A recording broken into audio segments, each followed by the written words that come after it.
Welcome! Hi, my name is George. This show is Don't Panic Flip, where we play pinball occasionally, and other times we chat and talk about things. With me this evening are three wonderful guests.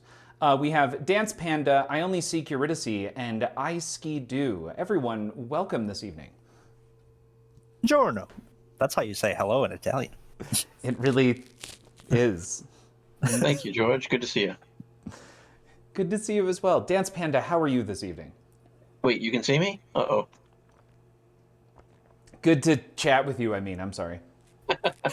More accurate. I better put a shirt on. Oh, you don't have to. Nah, yeah, you're good. You're good. No one's judging here. Unless, of course, it's Dance Panda who's remaining on mute. No, I can't. I was having a hard time getting myself to. I have no idea. We thought we were having our first actual in-chat lurker.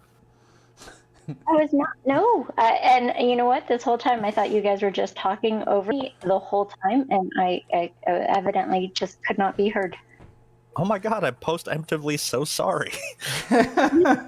That moment where, if you had your camera on and you were in a business meeting and everyone reminds you for like the 17th time since COVID started that you're that you're talking on mute. Hi, Surreal.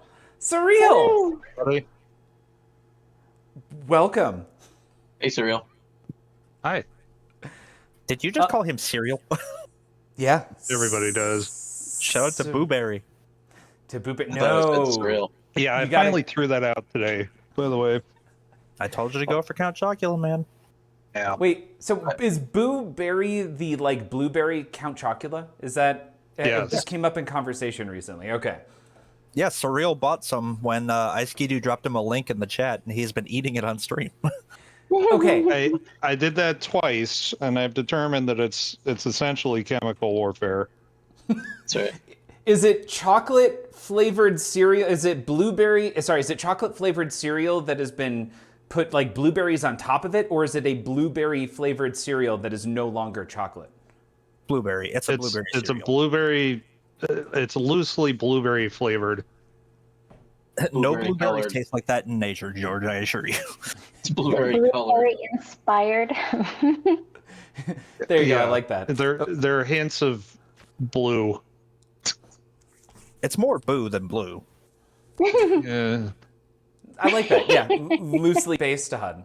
CNK, welcome to the stream. Now, just before the stream started, we started getting into conversations about all of the wonderful content coming out this weekend. And Dice, you were talking about that intro as how fun it was to bring back the nostalgia and the awesome factor of Stranger Things in preparation for Season 4's launch on Friday. How excited is everyone for that? Yeah, Season 1, right? Yes, Surreal, I'm still well aware I owe you a sound. I'm working on it. All right. Trust me, it's going to be a good one. I've got it narrowed down to 3. Oh, this is trying to come up with your stream sound? Yeah, I cashed in some points on Surreal's channel, so now I'll get a sound over on his page. Okay, awesome.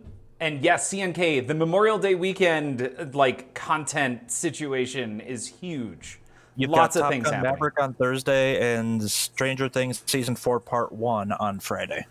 Yes. Now, what's up, Dice, with some of the episode lengths? Aren't some of these episodes wildly long? Feature film length, yes. 2 of the episodes in Season 4 Part 2 will be the length of a movie, which at first I was surprised by, but when you look at the average episode length is already an hour, they're basically just tacking on like a half hour, 45 minutes. So why not just, is it because those episodes were not quite 2 hours and they couldn't make it another episode? Is it that they have an agreement to make some... I've been avoiding every type of spoiler except for weird technical facts like that. I want to go in totally blind. The original episodes were only about 55. So these, they really give them carte blanche to really tell the story because they want it wrapped up by Season 5. And they know that everybody had to wait too many years, so they're really giving them a lot of leeway to... These kids aren't kids anymore. But- Right. Iron Fox, welcome to the stream. Wow, so many good things coming out this weekend. Agreed. Really, is there a season 5? Because I thought season 4, like part 1 and part 2 was it. That's is that No. it, or are they pulling? Okay.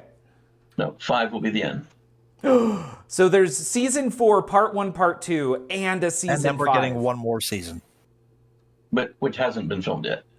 But that's confirmed. That'll be the final season. The Okay. Duffer Brothers want to do it that way, and they're already got at least 2 spin-offs in the works. Okay. And did anybody watch the first 10 minutes of the season 4 episode they dropped a couple days ago? Nope. I told YouTube to get that video out of my site. I watched the first 8 minutes. Okay, and you left the final 2 minutes up for chance. You weren't willing to spoil any of that.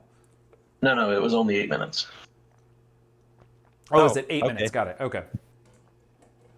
I yelled at YouTube. I said, "No spoilers!" Okay, I will not spoil it, but a crazy 8 minutes. That's all I got to say about that. No, that's Was that your nickname in high school, non-spoiling. George? What was it? Really Crazy 8 minutes. really up the ante on the gore. Yeah, Well, exactly. this is going to be the first season to be TVMA, Oh, Yeah, really? Definitely. which, if it's following the same rules as network television, at least for modern TVMA shows, that will allow them 3 F-bombs per episode. CNK, we're talking about Stranger Things. Yes. What Stranger what Things. shoe? What shit? Show even. Also, I forgot to. Queen Dark Lady, welcome to the stream. You were first. And I mentioned CNK and Iron Fox. I threw the welcome out and mentally, whatever, just walked right past it. So, we have the new Top Gun, and I feel like everybody is like Top Gun. I think the OG film is probably very popular on Netflix and everything right now, as people watch it to get prepped for Top Gun 2. We've got Stranger Things, which also has to similarly be very popular right now in preparation to get everybody ready for the next one. We also have the first episode of season 2 of Iron Pinball coming on Monday next week. So Memorial Day next week evening, 10 o'clock p.m. There's going to be episode 1 of season 2 of Iron Pinball, which will be a rematch between the Pinsomniac and Sir Snarf. Sir Snarf defeated Pinsomniac last year, I think, on Deadpool. So they are going to go at it on Avengers Infinity Quest. See how I did that there? It's a nice little segue into season 2's made the and stream new about content. pinball? Yeah, thanks, George. Yeah. Very smooth. Very smooth. Oh, Iron Fox using the command, which is so not up to date. Well, that's what's happening. And on top of that, oh my God, speaking about Iron Pinball. So, Higher Peanut, welcome. But I think we have like 6 or 7 battles lined up happening either every week or every other week between now and July. And I've already got I've already got 2 battles in July planned as well. So super excited, including really, really big one, which I'm gonna wait, but it's all finalized. We've got the dates, we've got the people, and I've got another commentator coming in, and it will be a physical battle in-house across, I think, 5. It's probably gonna be best of 7, and they'll be forced to play all the machines. I'm also gonna have to make sure they're all functional and ready to be played, but that one is... They're all awesome. I feel like every single one of these is going to be great, but there's one in particular that has me very jazzed. And hopefully I will have some artwork out very soon for all of these with an upcoming schedule for all of the... I'm calling it season 2 just because it made sense this evening as we were talking about new seasons and sequels coming out to reference it as such. That that command is relatively up to date. It's not wrong. There will be battles soon. There will be battles soon. That is accurate. But yes. Is this the live stream that you're talking about? Yes, excellent question. So the Iron Pinball battles are usually 1v1 with a commentator, perhaps 2, and these are typically played on 2 machines remote with a set of objectives or scores that have to be completed. And whoever walks away at the end becomes an Iron Pinball champion. There's a little graphic you get to put on your stream, almost always for other streamers. That said, the live streams, which have been awesome, we're going to continue, but focusing a little bit more on the interview portion. Some of the best feedback I got from the first season of Iron Pinball Battles was how much people really appreciated. Something just happened. Target practice. Flip. I mean, you're paying your money. You must be a billionaire if you're wasting your money watching someone else play pinball. Target practice, you're amazing. Subscribing at tier 1 and subscribe now for 9 months. So we've been really focused on the live stream portion, and the feedback that I got was how much people liked the questions. You know, the question. I love doing questions. Obviously, that's every Monday here. But the questions to learn more about the other streamer I got back a lot of really positive feedback. So what we're gonna do now is interviews with each member of the streamers. Might as well keep this train going, says Surreal. Don't panic, Flip. I mean, Surreal, you're amazing. Paying your money. You must be a billionaire if you're wasting your money watching someone else play pinball. Surreal, you're fantastic. My actual hats off to you. Thank you. Appreciate that, George. And no, I appreciate that. That's 18 months. That is a year and a half. You've been hanging out here, and that's We could have had 2 kids in that time. Wow, that's a interesting, weird flex, but okay. There you go. I had to pull a Flip stream right there. Yeah, there are some Discord things happening right now in chat, which is weird. I don't know how to put myself in the mode again where it silences notifications for that. How do I put myself into streaming mode? Hey, Razor. Hi, Razor. Noise suppression powered by Crisp. That's not it. Streamer mode is enabled automatically when I'm in a call. So yeah, are you talking about exactly. Discord? Yeah, on Discord. Good. Big blue bar at the top says Yeah, streamer mode enabled. Well, in settings, under app settings, there's streamer mode, which is the second to last of that group. Settings. CNK, I really didn't have a whole lot of a chance to get out when I was in Vegas. The only really getting out of the convention hall I did was while my head of sales slept in the room while I went into the bathroom and turned into George's stream on my laptop. What? I feel like I missed whatever that was at the end. I'm so sorry, Dice, but I did find out how to turn streamer mode back on.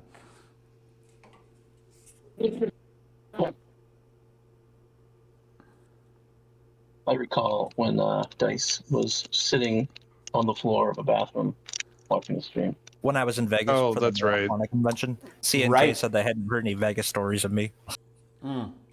That was fun. I don't know if fun's the word I'd use, but hey, I was there. Well, it was my fun God. for all of us, I guess. Chaotix dropping 1,000 bits and initiating a hype train. Chaotix, you're amazing. Thank you and welcome. Razor, welcome as well. Loser Kid, welcome. Yeah, so editing the videos afterwards, they're going to be on Don't Panic Flip. We're also going to do some on TPN. There's going to be a huge focus on the interviews with the other streamers. And like I said, I think at this point I've got 6 or 7 battles lined up, and that's with like hard dates. I've still got another 3 battles like lined up that I'm trying to find appropriate dates to make happen. So this is Iron Pin. We're going to be seeing a lot of Iron Pinball. Hopefully, never more than 1 a week, and keep working on the graphics to keep things moving. And score tracking, you know, what's interesting is I got out of the last time we did that was with Manu, MPT3K versus Joe Hills. And Joe Hills came up with kind of an interesting scoring system that wasn't a straight up winner-loss, but it was a 3-point system for every objective. Whereas you get a point for completing it, a point for doing it first, and I can't believe you subscribe to don't remember the third point. Panic What I Flip. ski-do? I mean, you're paying your money. You must be a billionaire if you're wasting your money watching someone else play pinball. I ski-do. Thank you so much. Welcome. That is subbing for 10 months. Rest in peace, Gilbert Gottfried. Cheers. Or just imagine how many subs you could get if you invited all of Chad onto Discord.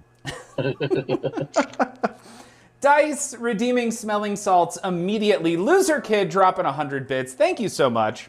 And speaking of Loser Kid, did you guys see the, by any chance, the new cool graphic that Loser Kid dropped today?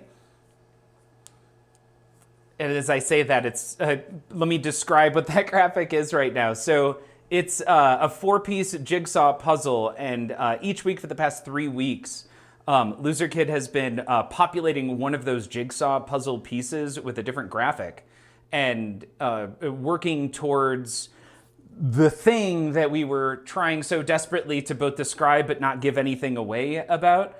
And the first one was Loser Kid, the second one was TPN, and this third one was a whole bunch of question marks with references to companies like American Pinball, JJP, Stern, a whole bunch more happy. Hey, Iron Fox, thank you. Don't Panic Flip.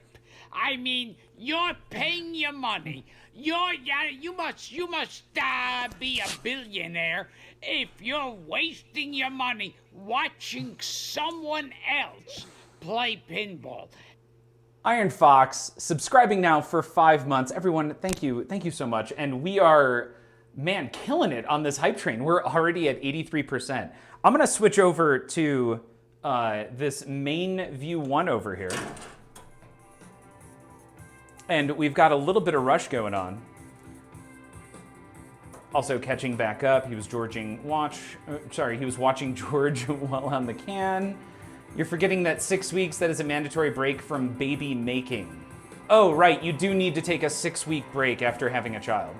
So 18 months, not quite. I think you need another month or two.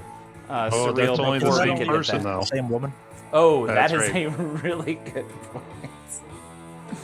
Yep, didn't think that went through before I I used said to work in a child care facility, and I have known families who have not abided by that 6-week. Well, the dude Buffer. abides. He has not like the dude. All right, the next month we'll do it for real.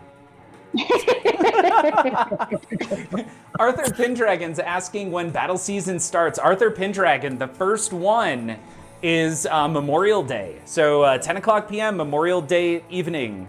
You can't say Memorial Evening because that's not the same thing. So it's Memorial Day's evening.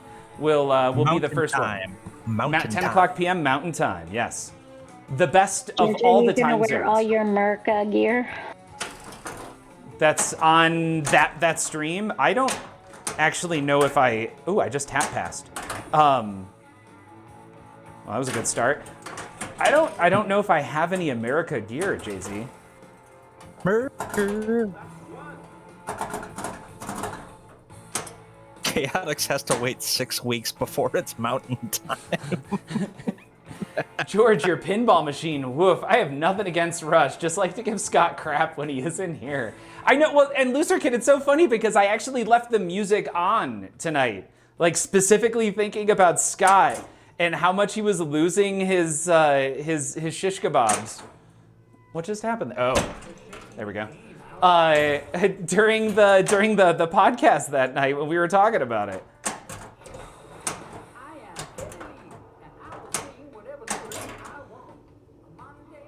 Wow. Did anybody else catch that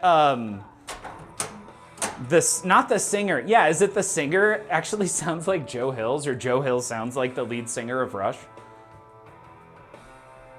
Now, do you mean speaking or singing? Speaking. I've never heard Joe Hills sing. Have I? in his intro sound. Geddy Lee. Thank you, Razor. And didn't Manu cut together a rap he did for you? Yeah. Not for me. He did it for Manu, but he did it on my channel. Sammy Oh, Higgins somebody right now just said- kills people, which means we'll probably see her very shortly. I think so. Oh my god, he just ran in. 14 Raiders coming over from Sammy Higgins. Sammy, welcome to the stream. Hi. Will your amazing voice be joining us this evening? Devin Crates, good evening as well. I finally managed to get Devin Crates his code to get his LE shirt. It's such a great shirt. It is. It's better if when I actually hand out the code that I promised to send out. Like It's I remembered better and when I'm Try Cotton Blend, by the way. Did you guys know George has merch? For the night when I wasn't here. Dice, you're amazing. ABB, It was totally George, Ice Cube always a night be when you weren't here. branding. Always be branding. Yep, just gonna take a break for a few, then Sammy will hop on. Awesome. That's good because George has questions prepared for us. I do. I have 9 questions tonight. 9!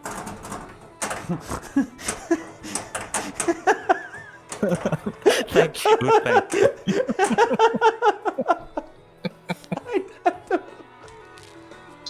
So no?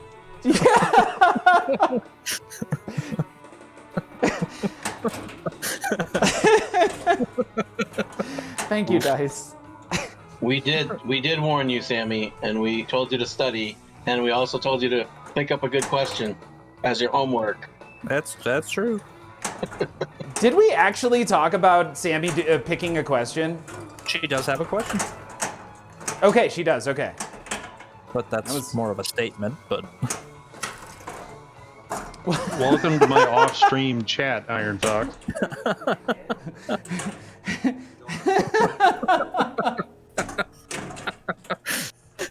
I'm sorry, I have the sense of humor of a 10-year-old.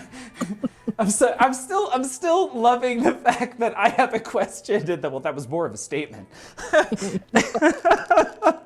Yeah. Sorry, Sammy. I'm on one tonight. Oh my God, Dice, give yourself 2 points for that one. That was that was wonderful.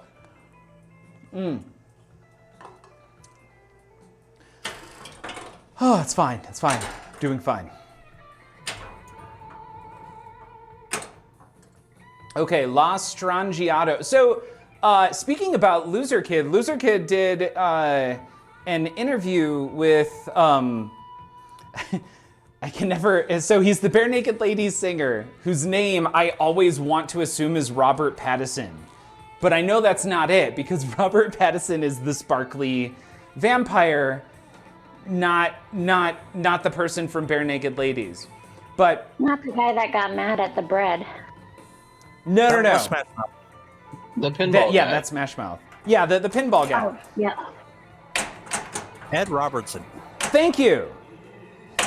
Ed Robertson talked about choosing the songs. Thank you, Razor. Talked about choosing the songs and the fact that Geddy Lee was evidently like hard set on not putting YYZ in the game and wanted La Strangiato in as a better pinball music song, or a better song for pinball than YYZ.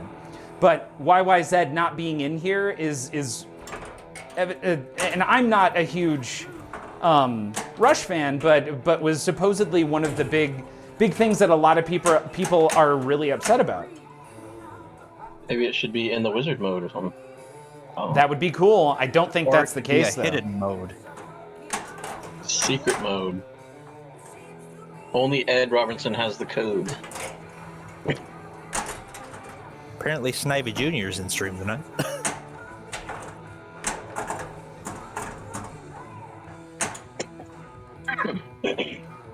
or bacon.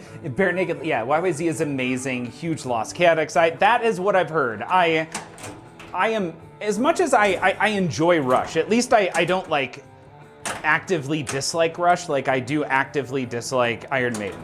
And that is no knock to people who genuinely enjoy Iron Maiden. It's just not my style of music is all.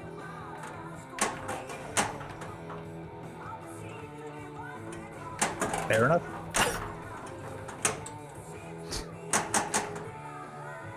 What am I trying to hit right now? Dan Panda take a point for that. what? Razor went to school with the bare naked ladies, and Dan Panda asked, "Was there no dress code at your school?" Nice. Sorry, hashtag bad dad joke. That is a great joke. Oh. Must have gone to school in a really warm area. Oh, well, it's funny. I only prepped 9 questions for tonight, and I usually shoot for 10, but knowing that Sammy's gonna be here and has the 10th question, should I go ahead and throw out the first one now? Sammy has the golden question. I think Sammy has the golden question. It's your stream, George. That's really your call. Okay, we're gonna do the first one now. All right. The first question for this evening is... Hi, Joe. Joe Error, by the way. Joe Error, welcome. Howdy, everyone. Semi-lurking, but intently listening to the questions. All right, first question for the evening is... Do you find a particular color irritating?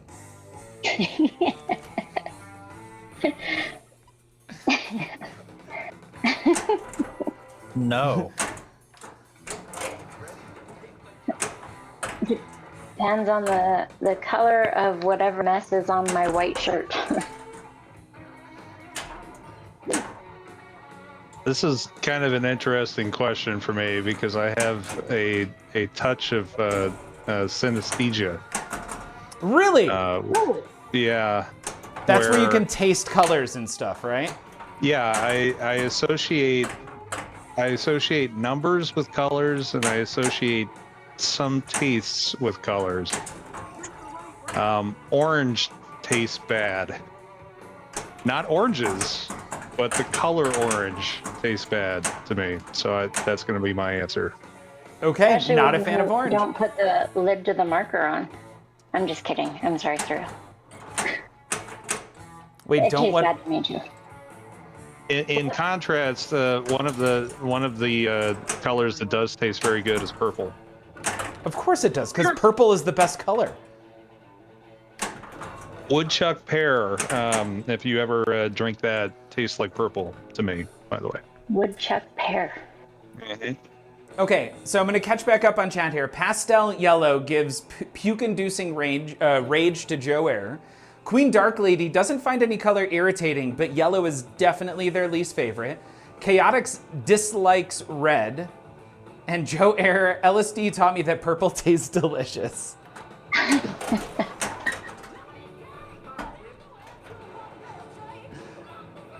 Oh, are we in far? Ah, I didn't start the mode, darn it. Cyril, is that something that happened like your whole life, or is that something that adult onset?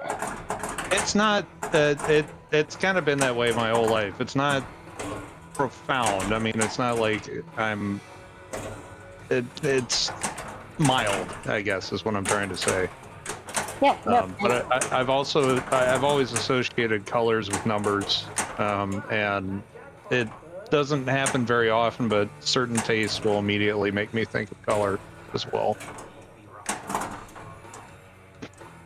I wonder if that's like associated with what were those restaurants that they did blindfolded dining, and if many people That would be interesting. did like sensory deprivation. I'm not sure I would try that because I'm not down on eating snail or something. What's wrong with snails? Now, is that because you've had escargot and you don't like the taste, or you don't like the idea of it? I don't like the idea of it. It's not bad. Yeah, it actually when I've had it, it tasted like clams. Yep. It is very mollusk-like. Mr. Hardluck wants to know, what does 9 taste like? Numbers don't necessarily have taste as far as I go, but 9 is sort of a warm, I guess, amber color. Hey, George, you want to do everyone a favor and switch your scene, please? Oh my gosh! Arthur I am Pendragon, killing it you over are here, by hearing the vocal stylings of Janelle. What's that about the vocal stylings? Arthur Pendragon was assuming that Sammy doesn't sound like Becca or Janelle, and I said, "You're actually hearing Janelle on the microphone tonight." Oh, yes.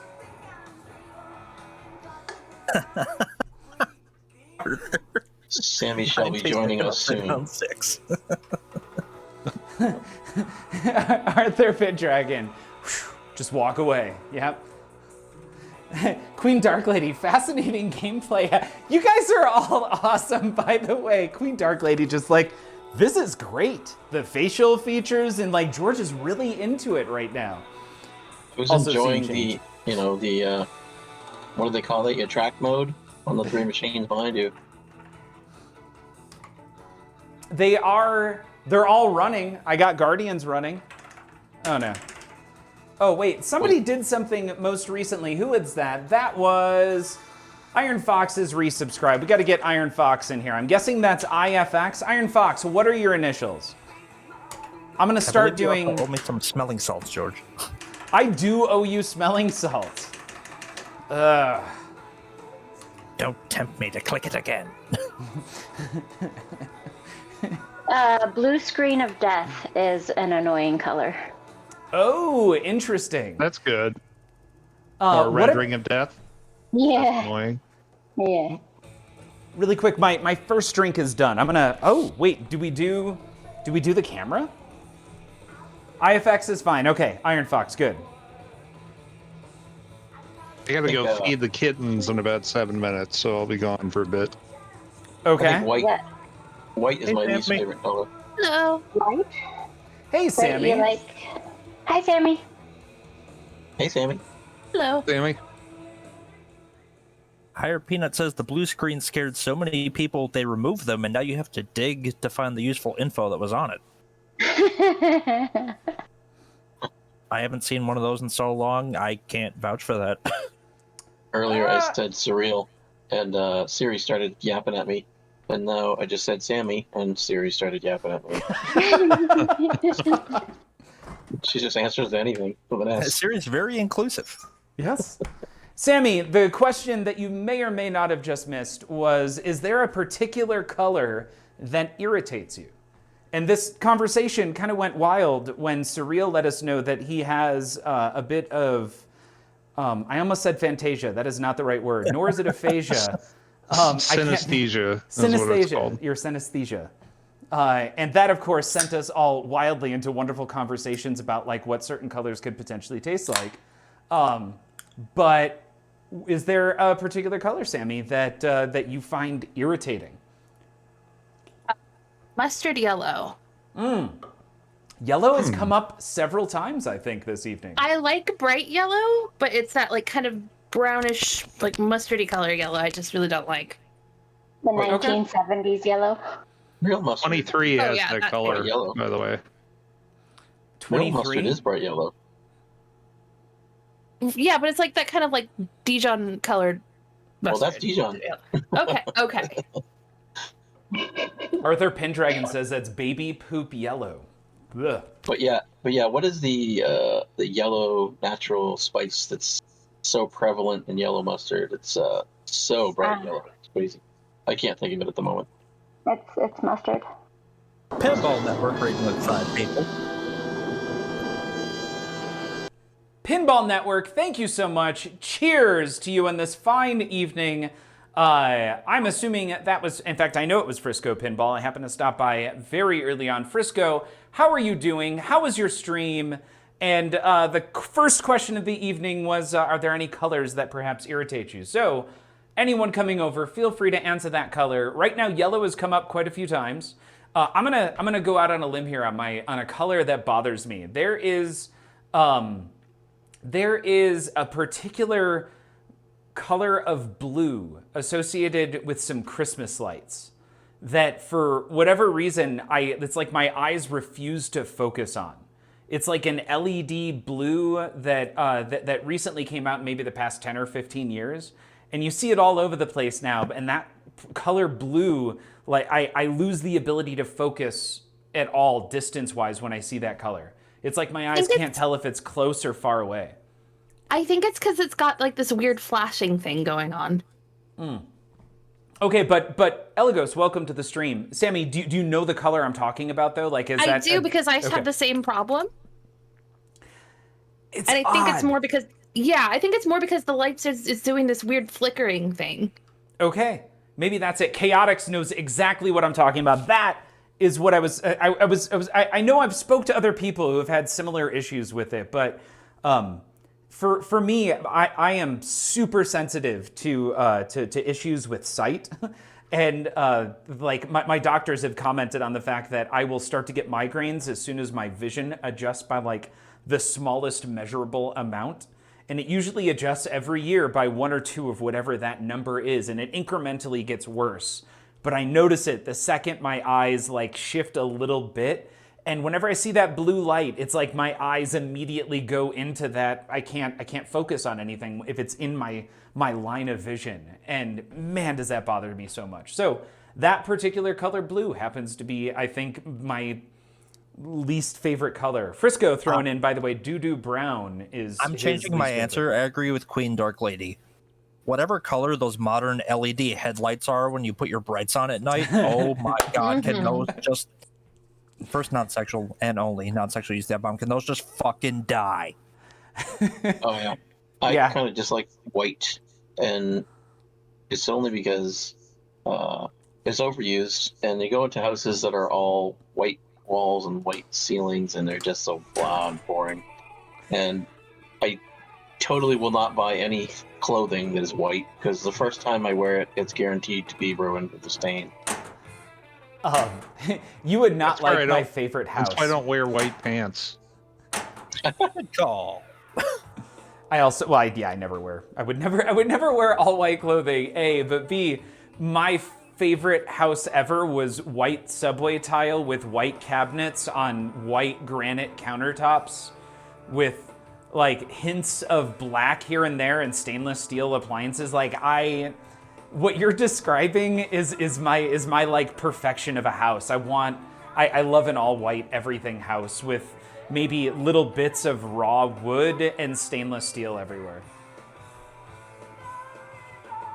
It's White's okay on a ceiling, but I don't think the walls should all be white.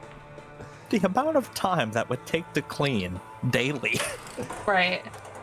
Well, over time, it all just becomes a little yellow. Yeah, you don't worry about not white. Is that what the Coldplay song was about? It's all yellow. Like the fading of white paint in a house becoming yellow. Sure. I like it. Chaotix, I guess you would love hospitals, George. It's not it's like looking back on what I just said, it sounds wrong or bad, but that's like I don't know why. I really like all white stuff. Like I dislike my current house because I came from a house where we did it. We repainted the outside of the house all white. We redid the cabinets on the inside white. We had all of the walls in the kitchen replaced with nothing but subway tile. The master bathroom we had done in white subway tile, upstairs with black and white floor and all stainless steel and clear glass appliances and like a stand-up tub and everything. Like everything went stainless steel and white everywhere. And then I moved here. So we'll see how long this house remains anything but all white. Okay, Surreal, go feed the kittens. See you in a bit. All right, George, I think so. What you're failing to mention is that everything had a artistic touch or a flair to it. It wasn't sterile or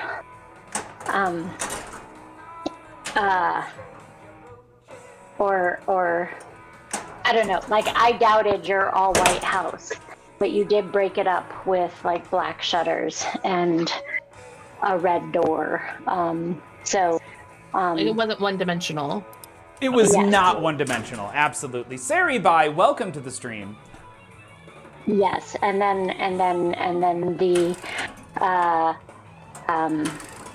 the bathroom was white, but then the tile on the floor was damask. And then, yes, the subway tile in the kitchen broke with a dark gray grout in between, and then with the butcher block countertop in the middle. So right, there were artistic touches here and there that broke up the sterility environment, and made it feel cozy. George, I meant to mention this last time, but you need to get yourself an animated emote or two. I don't even know how to do that. They started giving them away to all the streamers maybe 3-4 months ago. So you probably have slots that are just waiting for some animated emote. Okay. But who do you go to create? hot dog. I don't care what a JPEG is. I just want a picture of a goddamn hot dog. Nicely done. How about a dancing hot dog? There it is. That's my latest Ice Ski-Doo, well done. emote. Well, then George's next runner-up has got to be a Reese's cup throwing up peanut butter. Oh my goodness. Lord BBH with 140. Hey, oh my. Oh my gosh. Oh, wow. Lord BBH. Wow. Thank you. Oh my Well, God, man. Lord BBH just ran in. Thank you so much for bringing 143 beautiful people over to the stream. Welcome, Lord BBH. How was your stream? And we've been asking very personal questions this evening. The first one, we're actually about to move on to the second, but the first one was, is there a particular color that irritates you? And please don't say mod sword green. Also, if you're just joining us, we have some amazing remote guests on with us tonight. We have Sammy Higgins, I Only Seek Eurydice, I Ski-Doo, Dance Panda, and Surreal_7 once he's done feeding the kitties. George, can we also see what your balls are doing? No, obviously it's just for me. That's just so George doesn't get bored. Right? He's like, I gotta do the show. I gotta do something. I gotta do A something. friend of mine was taking a graphics design class, and the professor put 2 different kinds of blue on the board and asked the students what emotion each different blue evoked. And one blue evoked feelings of strength and power and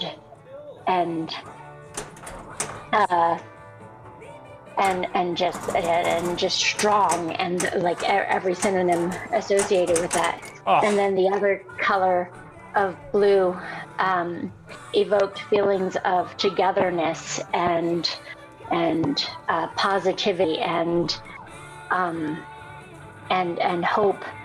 And when they got done with it, he said one color blue that evoked feelings of strength was Mitt Romney's blue he used in his campaign, and the blue that evoked feelings of hope and togetherness, Barack Obama's blue that they did. And he said that, like, in political campaigns, they have strategists that evaluate the colors that politicians use and the emotions that they evoke from, that they emit from, that they draw from people. That's fascinating. Makes sense. Yeah. color blue. I wasn't sure where you were going. My initial thought was I would not have been mature enough to handle that poll, and under both I would have put I'm blue dabba dee dabba die.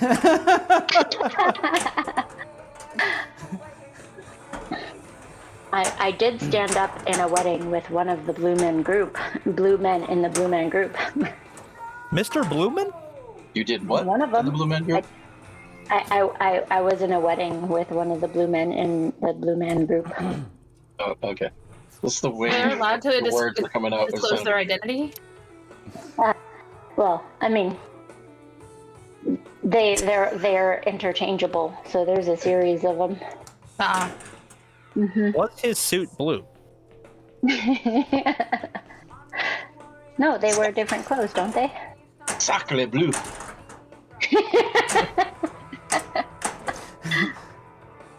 Devin Craig was expecting them to be different social media logos. Ooh, interesting. Are you guys? What was that? Evidence. I said Twitter versus Facebook. Ah. Oh, are those the two different shades of blue? Yeah, I guess you could really do that with any color of any logo and match them side by side. We could determine which blue it is if you gave us Blue's Clues.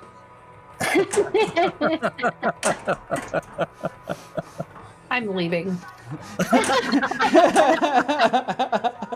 Why don't you make like a tree and get out of here? Oh, Devin get Craig there, took on get there. Tumblr blue.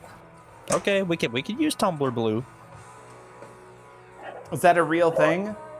I haven't been on Tumblr since I was in high school, but And I imagine with the make like a tree and get out of here, that's a reference to. Oh my gosh.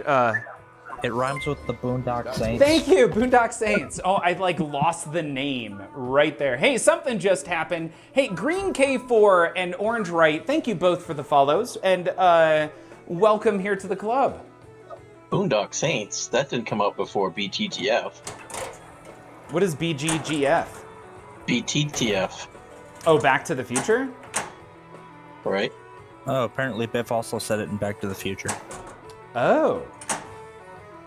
I like the Boondock Saints version better. Yeah, I agree.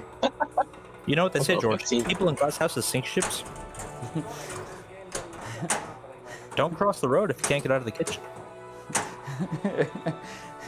Oh, I need to get you a book of Proverbs or something. This mix and match has gotta go.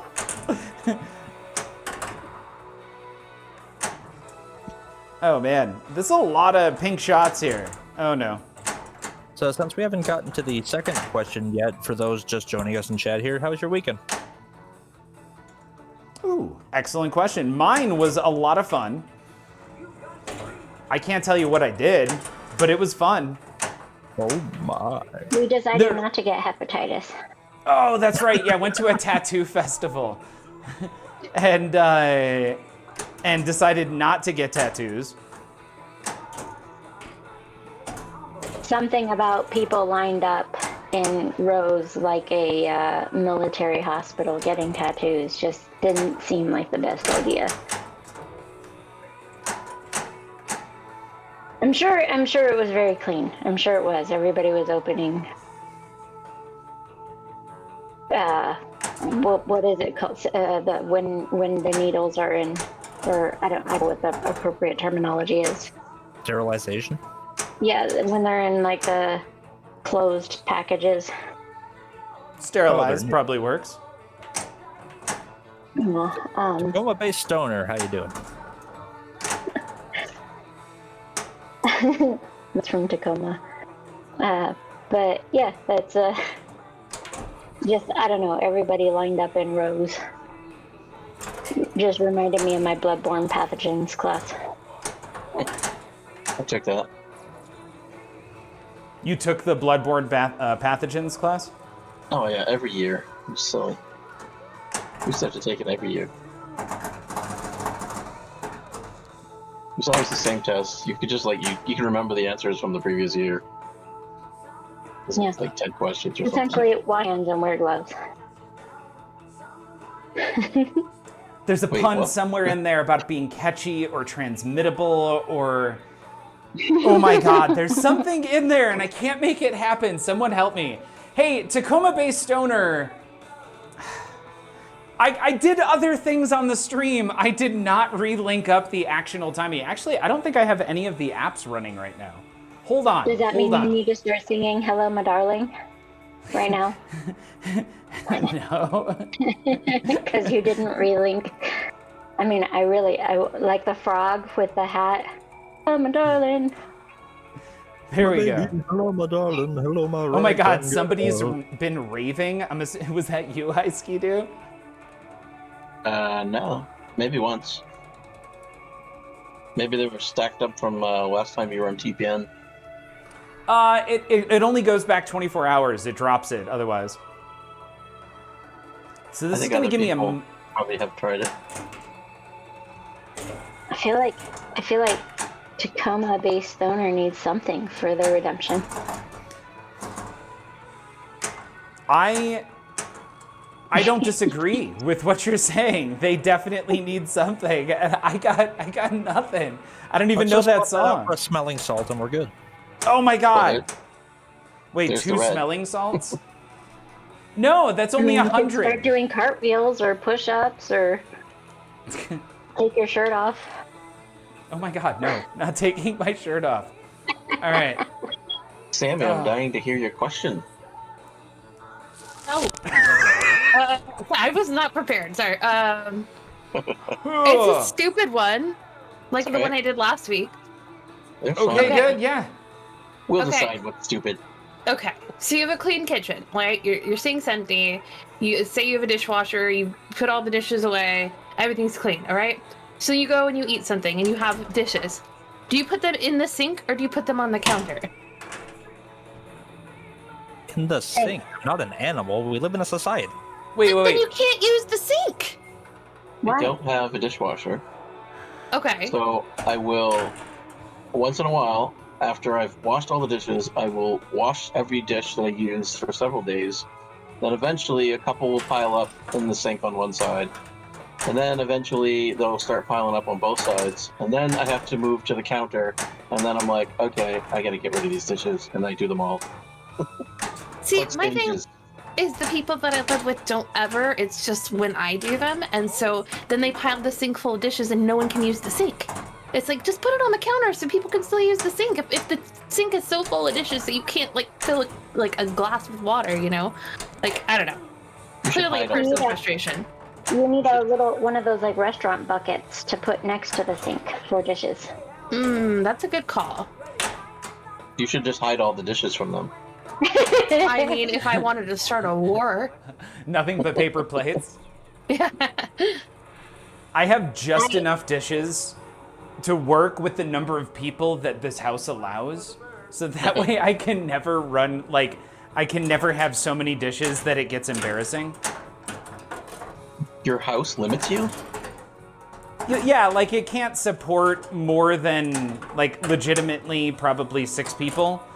But it's nice, like, 4 people.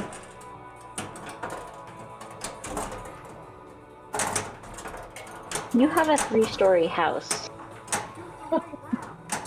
Yeah, it's weird. Yet so It can support more 6 people. You could probably fit 6 people in a refrigerator box. So I don't know. You've got plenty of room, George. Homeowner association is brutal dishes limit. provided George doesn't cut his hand on the freezer this time. Oh my god, man, I forgot about that. That was what are the kids calling that? Not good. No. It cut the crap out of my hand multiple times. Unfortunately, you you got got so a fridge mad you without an just ice pulled it maker, out. so you don't have that problem anymore. Wait a second, too many... Say it again? Sorry, Dice. Oh, Or I didn't know who he was referring to. Until you Somebody- got so mad, you just pulled that piece out. I So did. not everybody answered the question on the dishes. Speak up, folks. And Chaotix, I have 2 sinks that are side by side. who didn't. Well, Surreal is feeding kittens, so he's not here right now. Okay. Did George answer it? I did. Sort of. He just said that you have enough dishes for people that are limited by your house. Oh, But you didn't so tell us about your habits for cleaning dishes. well, oh man, and the ball save was active on that. So all of my dishes, I think, fit in one side of my sink, leaving the other one to be open. So they sit there until you need them, and then you wash them. Yes. Yep. Didn't know you do that. Wait, where's that dish? Oh, it's in the sink. I'll have to wash it. And then I guess I have to do. Say it again. So or somebody washes them. Or somebody. Some nice person comes over and does your dishes.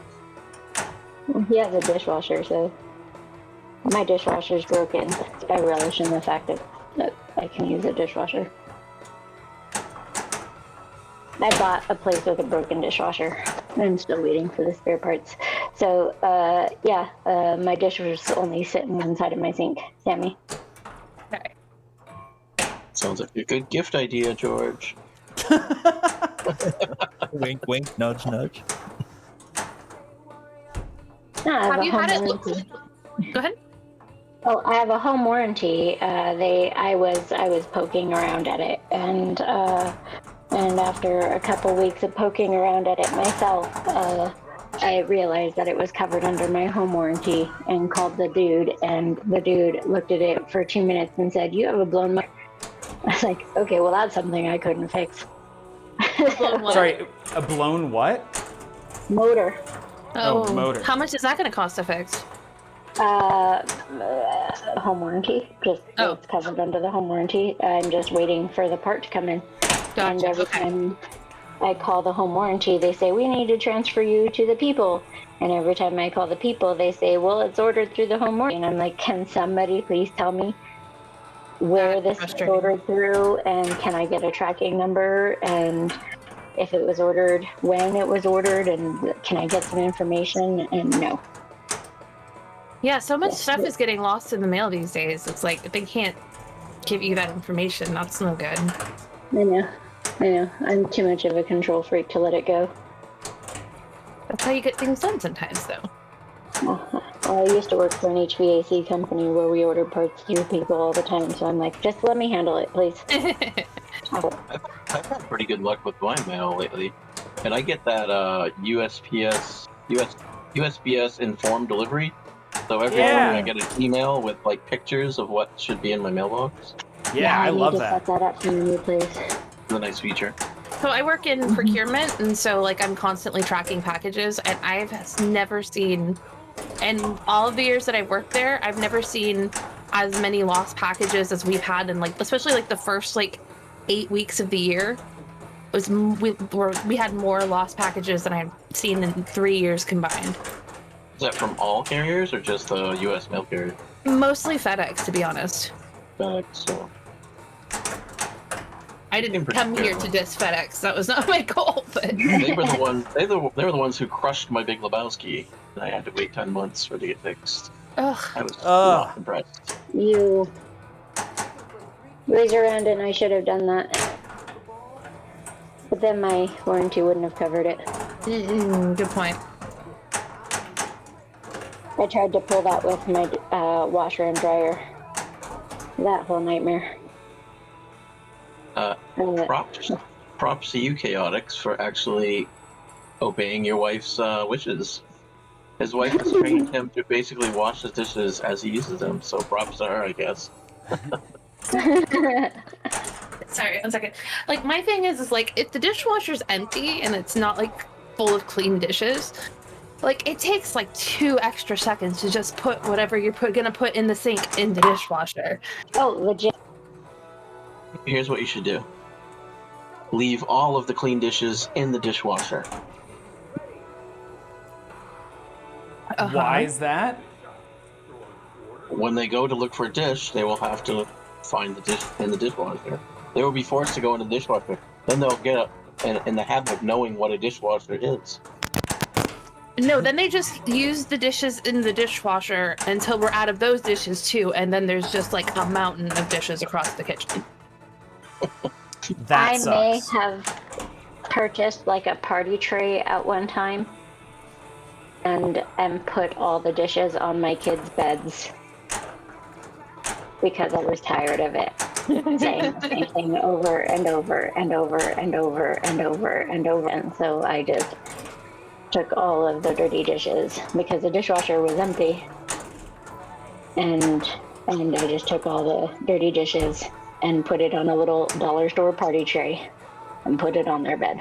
Here you go. For you.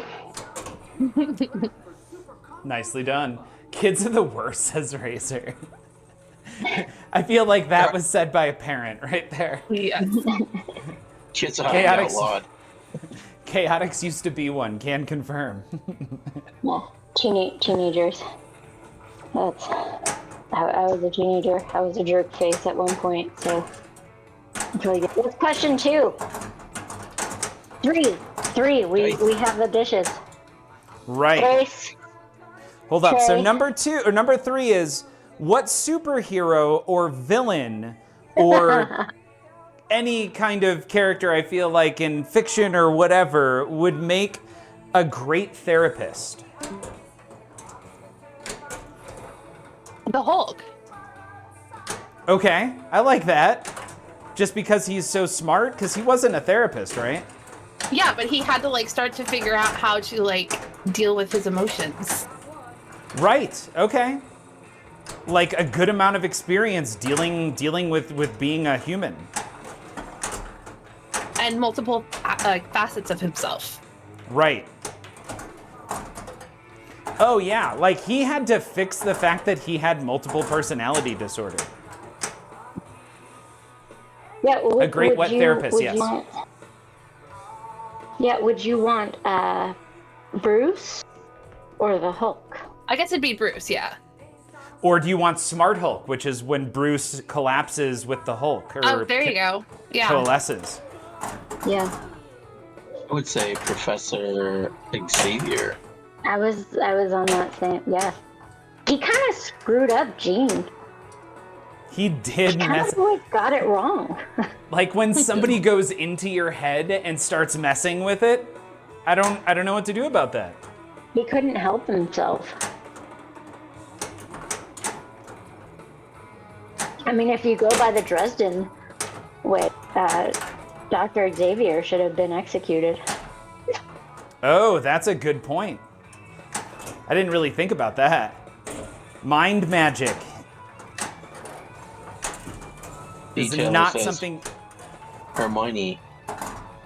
So in the Dresden Files, the White Council says once you get accustomed to messing with somebody's mind, it becomes easier getting their will, and it's just the one thing that you can never mess with. It's somebody's brain.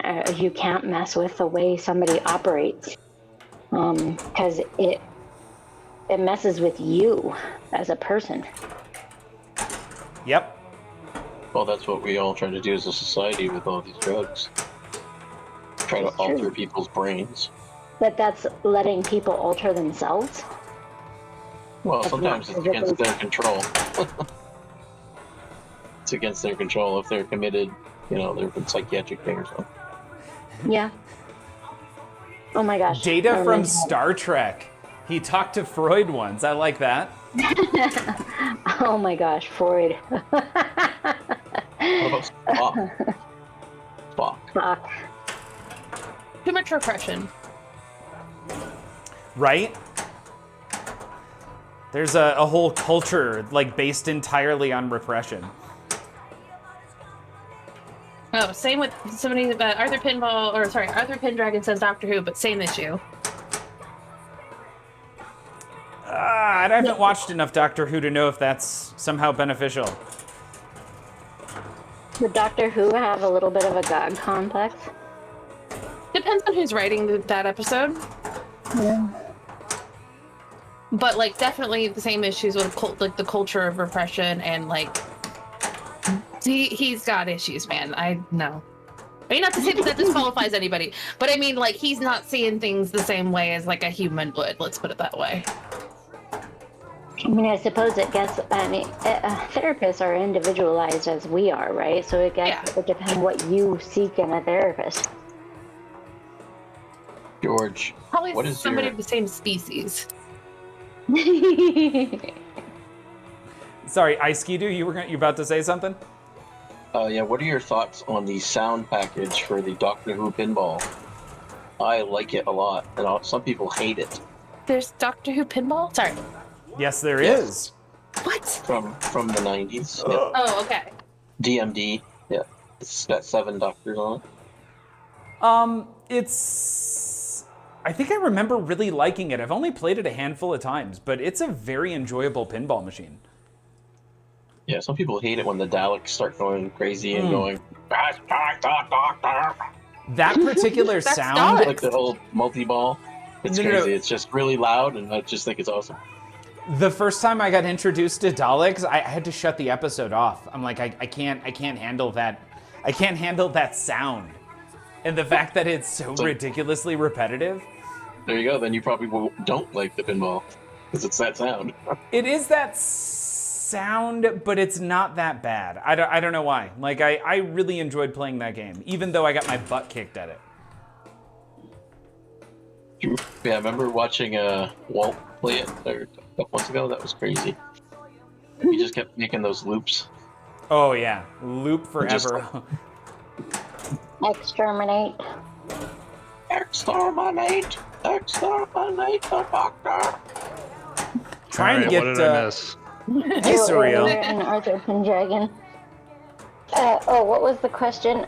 What fictional hero or villain or character would make a good therapist? Wait, I think we all answered, didn't we? Surreal didn't. Oh, Surreal, is he back? Yeah. Yeah, I'm here. I just Oh, my got back. apologies. My apologies. A Dalek. The Dalek would make a good therapist. No. Exterminate. Good advice. You also have to go back and answer Sammy's question. I don't think you remember that, were you? I don't think he was here for that one. We can move forward. It wasn't a good question. I think it was a good question. I also thought it was a great question. Don't But be so we don't hard on have to. yourself. I'm sorry? I said, don't be so hard on yourself. It was a very good question, but we don't have to go over it again. Yeah. I have a whole, and it's kind of hard to see because it's so bright, but I do have a wonderful list of questions that this is the book of questions I now have for before each stream. This is a dedicated questions book. I'm kind of enjoying this. Well, I'm probably speaking to maybe 3 people here, but Captain Planet, I feel, would be a good Yeah. therapist. Okay. You know, he's not really doing anything else. Which Captain Planet, the Saturday Night Live version with the actor whose name I can't remember that turns everyone into trees? No, the Saturday morning cartoon. Okay, the Captain good Planet. version. Got it. Good, in quotes, yes. That one. Chaotix, I'm gonna throws out Doctor Strange because he could go through and see all the outcomes of therapy. That's kind of interesting. Superman would make a good therapist simply because his ideal of a human is a weak, fragile little person. Don Cheadle, thank you, Queen Dark Lady. Don Cheadle, yes, is the I feel like the perfect Captain Planet who just loses it when nobody makes an effort to save the planet anymore, and he's just fine. You're all trees. Boom, you're a tree. You're a tree. Soft-boiled egg. Wow, so much, George. I just listened to your podcast with Loser Kids. Thank you. Hopefully, it was a good. I hope it was a good podcast. I don't know. I thought it was really good. Thank you. It was entertaining. Thank you. Tragedy happened. I'm sorry. Oh, sorry, I want to change my answer, but go ahead. Okay, change your answer. Okay, I want to change my answer to Daredevil because he's a good listener. Really?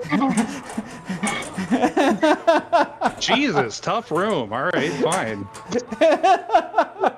So, depending on the therapy, if it's like talk therapy, like just, yeah, I would say that Ted Lasso or Hagrid. Okay, just talk therapy. Like, they don't give you any recommendations, I'm guessing is what you're getting at. Well, I mean, just, yeah, I mean, that's just talk therapy, right? Like, just... Because Hagrid will give recommendations. For electrotherapy, you're going to want to specify. Well, I mean, they would still, yeah, they would still give you, like recommendations, but it's not really based on a whole lot of science. It's just based on life experiences, right?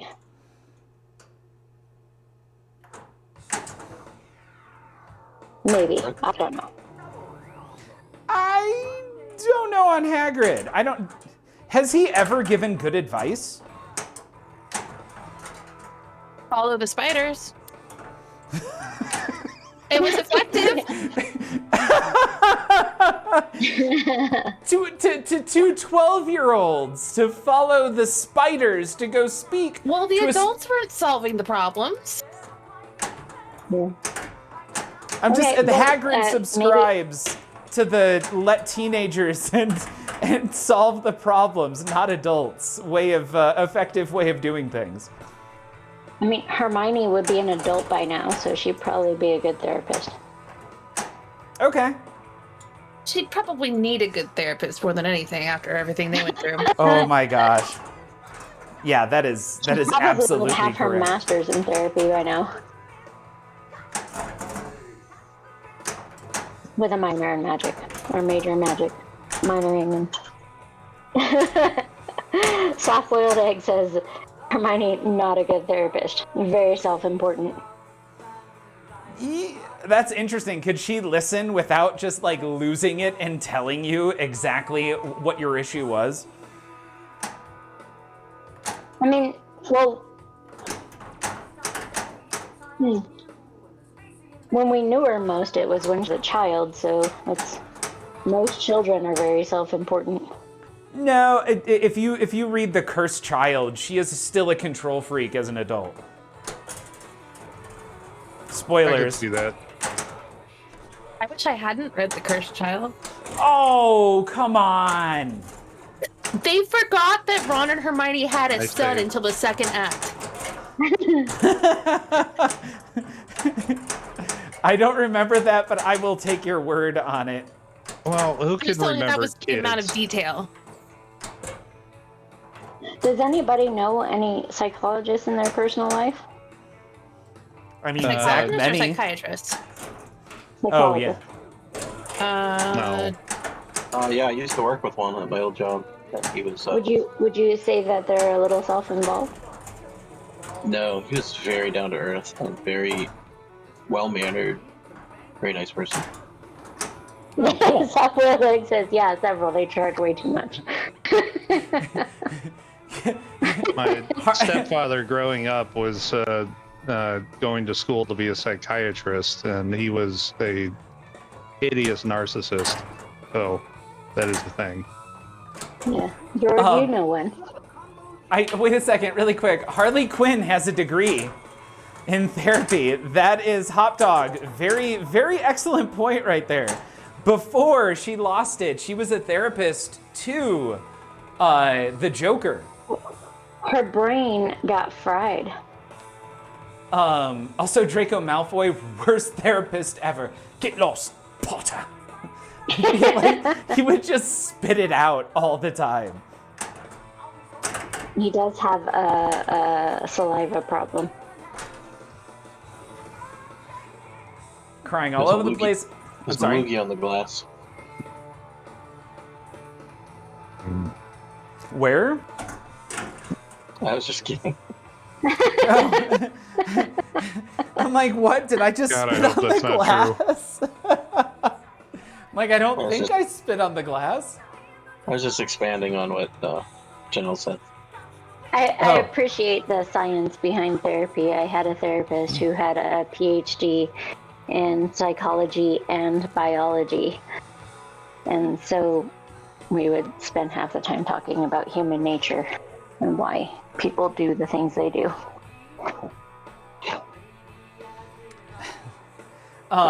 Soft-boiled egg. I'm with you right there. I struggle.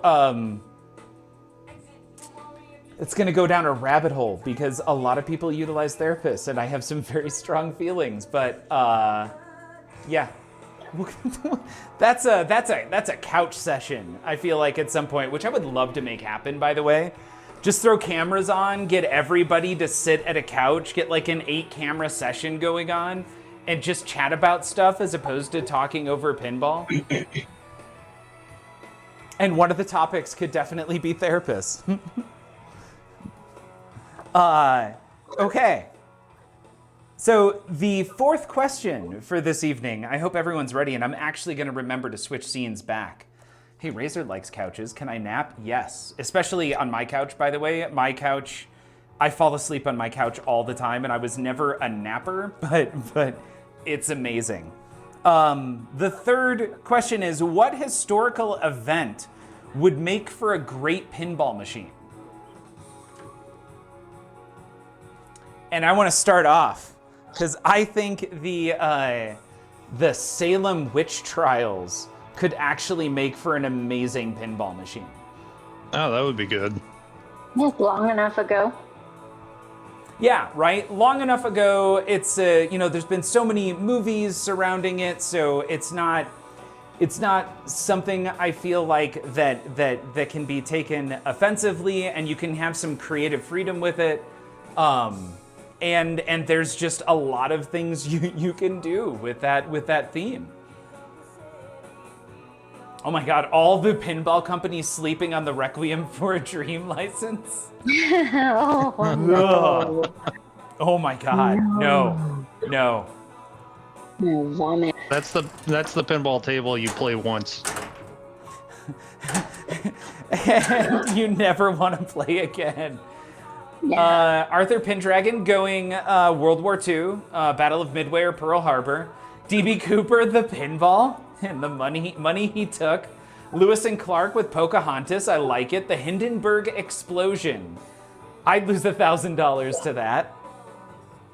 Houdini. There is a Houdini pinball machine already. That's a good call.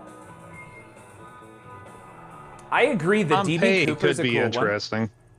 Pompeii. Oh, interesting. Like whether or not you can... a good volcano. That's an interesting one. Go ahead. There's built-in progression for sure. Wait, are you the volcano in Pompeii? That would be awesome, actually. Yes. Like, your goal is to make the area as beautiful and amazing as possible, like as the cities build up. Increase foundational resistance to allow for larger multi-story buildings. And I'm trying to think of all you have to finish the modes promptly, because otherwise you're actually going to incinerate the people rather than preserve them. Oh my gosh, make it present day Yellowstone. Wow. Okay. Okay, so the Columbian Exchange, Razor, awesome. I read that book. There was a book about the Columbian Exchange, which was the 1890s, where Chicago wanted also to be known for something huge, so they put together this wonderful get-together, and that's also where the Ferris wheel was launched. And there was a really cool story called, I think, Devil in the White City, is maybe what the book was, and it was also about the very first documented serial killer. At the same H.H. time. Holmes? I don't remember the author. No, the serial killer. Oh, I don't remember the name. Oh, it was Eric Larson. Thank you, Soft-Boiled Egg, was the name of the author. I don't remember the name of the first documented serial killer. Okay, I think that's H.H. Holmes. Catching back up. Pinball. Soft-boiled egg Sure. confirms it. Yeah. Okay. The Australian Emu War by Captain Yeah, that guy was a Spam. real jerk. Wait a second. I have never heard of the Australian Emu War. I'm assuming this has to do with emus, like the animal, right? I'm so excited about learning more. Like, that is going on the list of things that I feel like Google will have to remind me about. Massive infestation of emu. Yeah, okay, cool. Jack the Ripper pinball. I'm intrigued by that. I'm kind of thinking, if you guys ever saw the movie From Hell with Johnny Depp, I'm imagining it might be something kind of like that.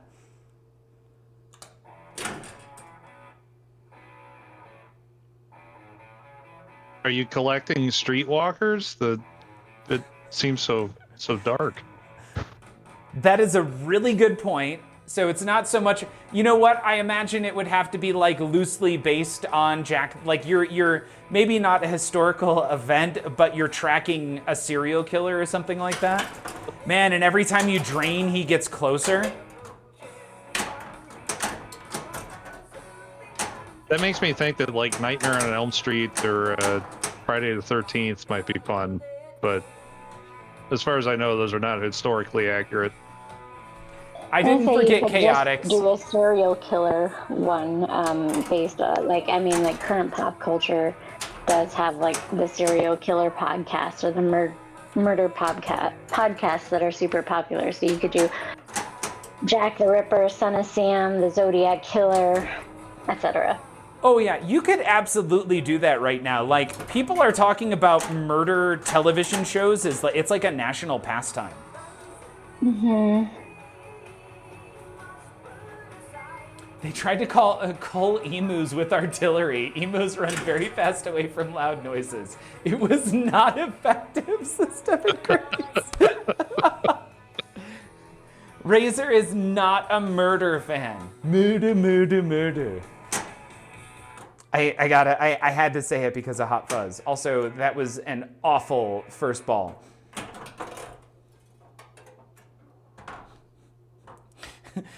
Chaotix, I really hope you got the Hot Fuzz quote.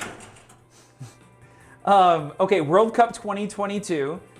Obvious. Okay, got it. Bring back the World Cup 94. Do it in 2022.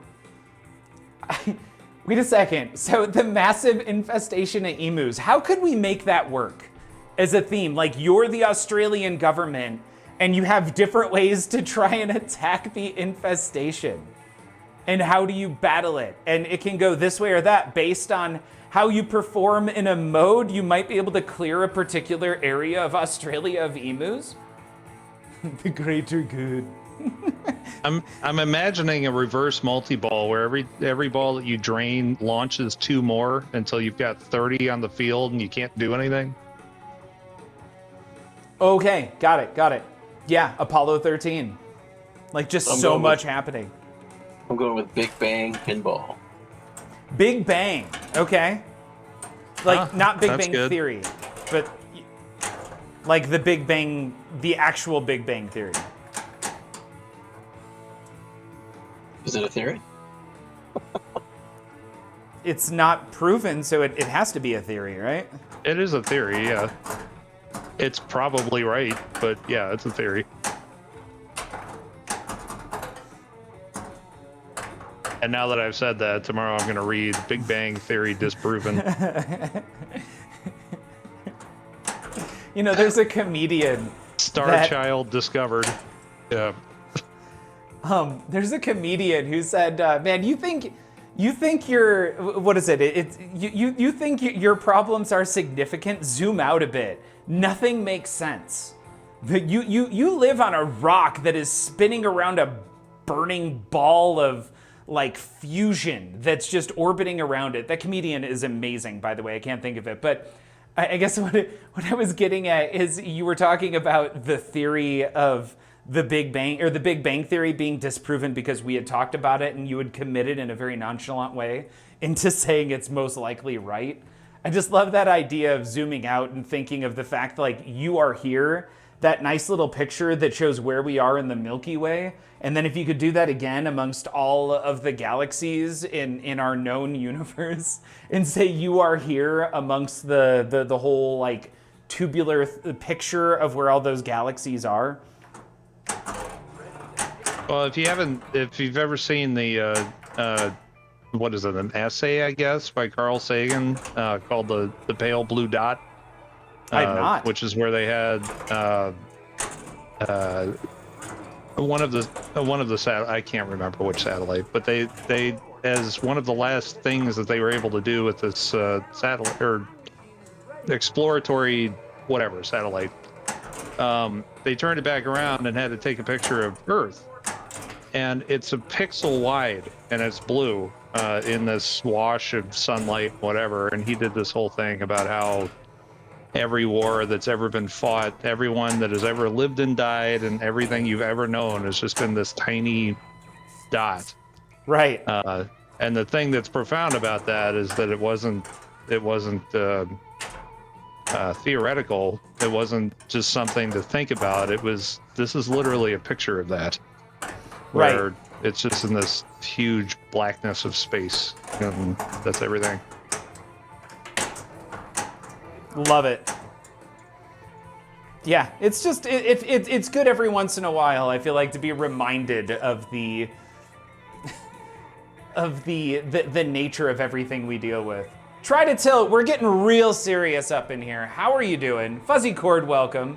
Shoot the What buffalo even is scoop. pinball?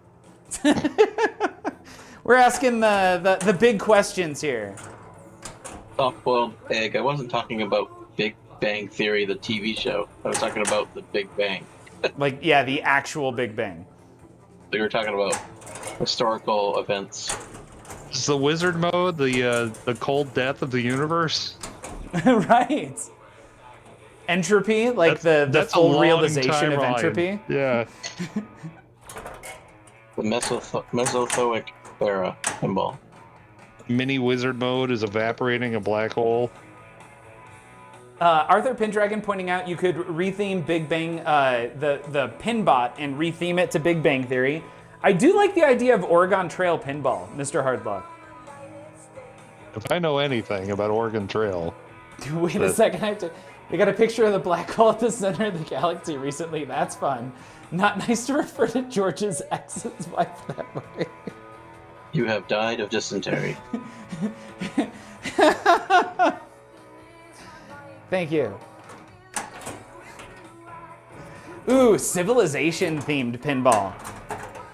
I never got into the board game or honestly the computer game because I struggled for so long with turn-based games, but not for the obvious reason.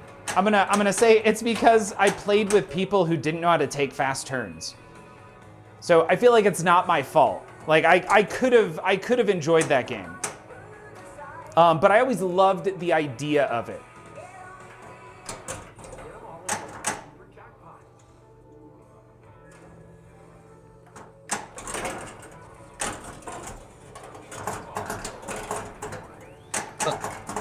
Razor Randed's answer to the next question is Pong. That makes me curious what the next question is. Yeah, all right. I think he was able to see George's list when he held it up and read. Oh no! What? Well, you held Wait, it Look up. at the bright side, George. At least this time it wasn't the password to your phone. That's true. I feel like everybody knows my password now. Oh, nice Games? Lazarus. Yeah, I'm seeing that this wasn't on really a good. delay, of course.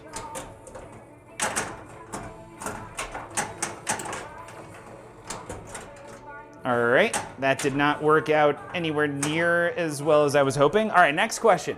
Did everybody answer the last one? I believe so. Okay.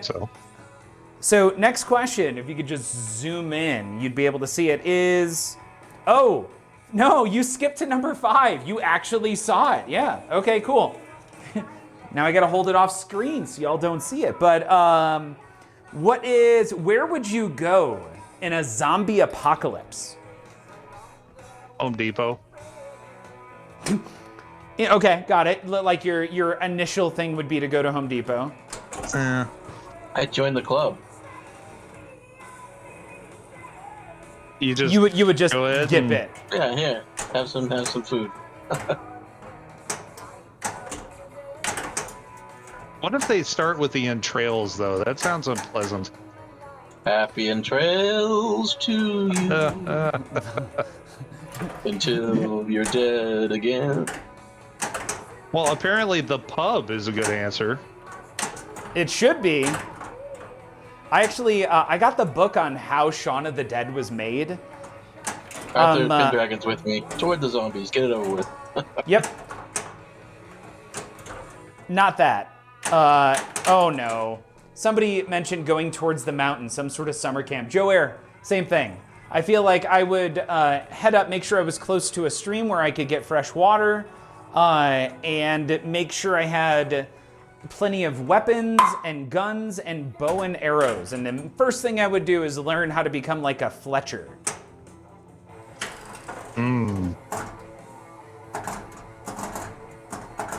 And basically, Another good strategy might be going to Australia because apparently they'll use artillery on birds, so zombies move much slower than emus.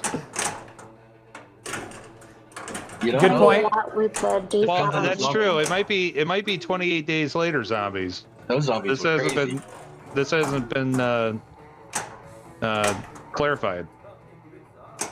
yeah, the type of zombies haven't been clarified. Assume that you kind of get to choose. And Dance Panda, you said something, but we couldn't hear it. So Find a boat with a desalination or a yacht or something with a desalination filter. Okay, good. and just hang out on the boat, go fishing. Yeah. I feel like if zombies could move, they would move kind of like sloths. In all reality. Yeah. I imagine that if they went for the entrails to real, it would be because they, the black-footed ferrets are looking for the organs with the most amount of water, vitamins in them. Australia. the liver is pretty vitamin packed. It is. told. Haven't had a human liver in a minute, so Yep. And And they we are- are full of water too. welcome back, Question. Sammy. Thank you. Do you know the current question? The zombie question? Yes. I think I answered in chat, but I said Costco. Okay. There you go. They've got everything. You think that That's zombies, true. You think that zombies would be at the checkout, like checking you out? Like, I mean, I wouldn't be Bringing people paying up. at that point. But like, then they also have to worry about like how many other people are thinking the same thing, and how many of them like are gonna come in like bitten, and you know. I think I'd go to like a camping store and buy a bunch of stuff so they could live out in the woods and, saws, hand saws, different stuff like that. So like I could build a little cabin and just be remote. Well, and if you go to Costco, then at the end of your shopping trip, you can get a cheap hot dog and a smoothie. If you go to Costco, you're kind of like a sitting duck. 'Cause that's right in the middle of the city. Yeah. But the TVs. We still have to be entertained during the zombie apocalypse. We can't go crazy. Books. Have you guys ever read World War Z? Like, not the movie, that was terrible, but the book.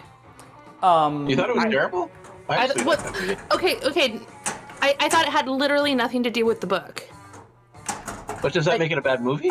That's why I was correcting myself. Oh, okay. Because I loved the book, and I was like, how are they going to turn this into a movie? That's really interesting. And basically, they just bought the rights to the name. I think that's the case. I read Robo Apocalypse, which was the sequel. Uh-huh. I think I started to read the zombie one. I got into a zombie kick for a while, but I don't remember. And I realized the interesting thing about World War Z is like, yeah, zombies and all that, but he takes a very pandemic approach to viewing the zombie thing. And so if you go back and if you read that book now after like living in a pandemic, there's so many things that were like, oh my God, I should have seen this coming. Oh, right. Okay. I kind of want to go back and all read of the that now. Dead Rising games. That count? Towards what? The zombie Well, apocalypse. I mean, instead of reading.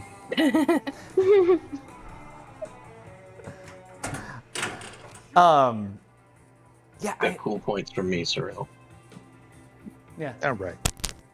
And no, I didn't say cereal. I don't know why you guys keep saying that.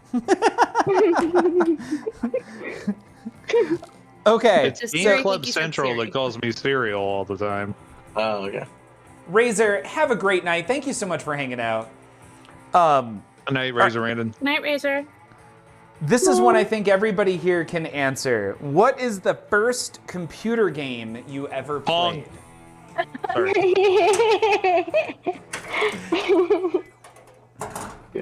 I think it is Pong. Sorry. Oregon Trail. It was Oregon Trail for me as well. It was first game that what? First computer game you ever played. Oh, computer game specifically? Not like Yes. any video game? Yes. Oh. Probably Microsoft Space Cadet Pinball. That's awesome. Or Solitaire. Could be Solitaire, actually. Yeah, probably Solitaire or Minesweeper. We played Oregon Trail, like mandatory. We played Oregon Trail in elementary school before we had a computer at home. So Yep. Yeah. And I didn't really like Minesweeper, so... Actually, Yeah, once I Minesweeper figured was out fun. Minesweeper, I loved it. I think maybe Conan on the Apple IIe. That's right, too. We had the Apple IIe, but I don't remember that far back. Yeah, if it's not, I mean, we had an Odyssey, so if it's video games, it's literally Pong. It was like seventh grade, so I don't know if we played games or if we were just doing like utility type programs and. Oh my God, Joe Air talking about Math Rabbit. Do you guys Oh, yeah. remember Math Rabbit? Wow. Did anybody else learn to type from Mavis Beacon?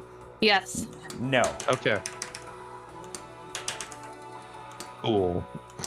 Sammy, this one's to you. Thank you so much for the raid. And then Oh, next you're up is Lord BBH. Assuming we can get our name up here one more time this evening.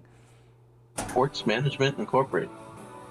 International. Sports Management International. Arthur Pendragon, the question is, what is the first computer game that you've played, which is a distinction from video game? Yeah, so it is computer. Now, the follow-up question is, what's the first console game you ever played? So you can follow that one up as well. Fuzzy Cord, I don't remember Odell Lake. Razor. I had an Atari 400, took about 2 hours to code a Snake game, saved it on a cassette drive, that or Carmen. Okay, night again, for real. Razor, have a good one. Good night Oh, again, the Razor. Carmen San Diego games. We played a lot of those. Yeah, I played them too. That was a little later, though. My brother had a Tandy computer, and he's got like, I don't know, 70 copies of Dungeons of Daggerah, because he collects them like people collect Catcher in the Rye.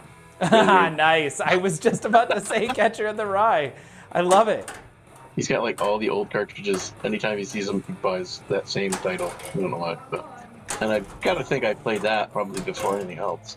But I didn't really play it. I just kind of watched him play it because I The didn't really first find it that console. interesting.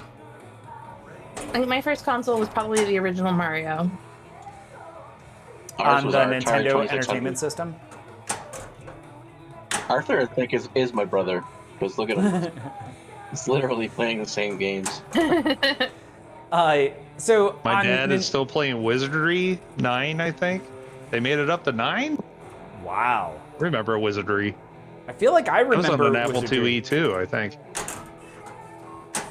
Oh. Wizardry, man. Wolfenstein, which was a version of Doom before Doom. It was a DOS game. I Yeah. remember that one.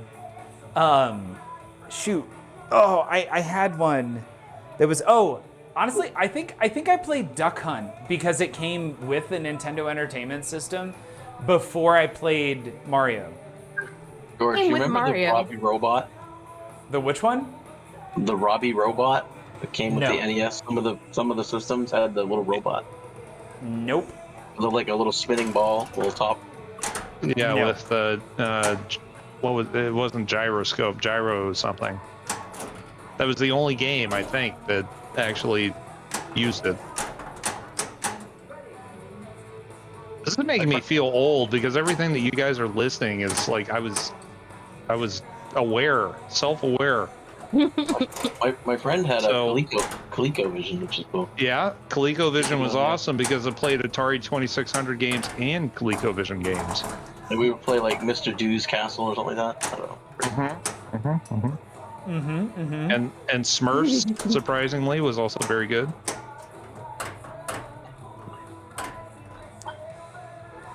I was one of the unfortunate people who had the E.T. game. The worst video game ever made. Manu the started ET to play game? Zork on Yeah. stream the other day. Yeah. I still have that. I have my museum up here on the shelf, and the first one in the series of consoles that I have sitting here is my Atari 2600. Yes. Wow. Got a big old stack of cartridges and manuals, surprisingly. Really? Mr. Hard, Yeah. like I also had the NES with the Super Mario Brothers Duck Hunt combination cartridge. Yep. See, do I have that one?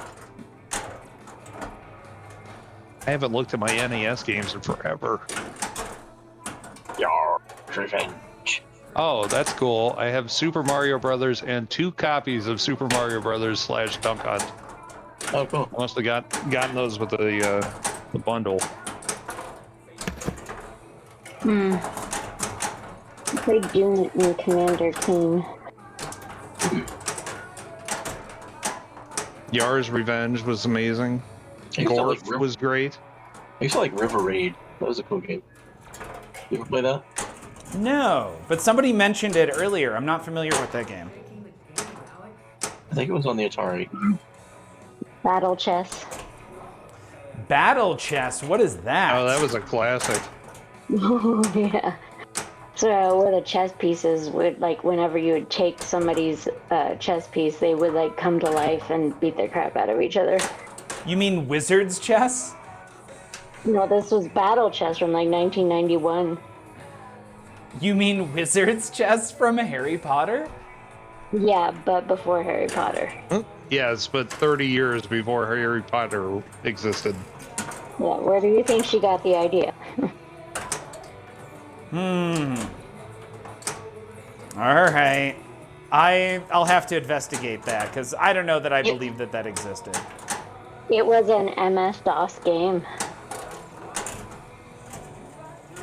Bold stance, George.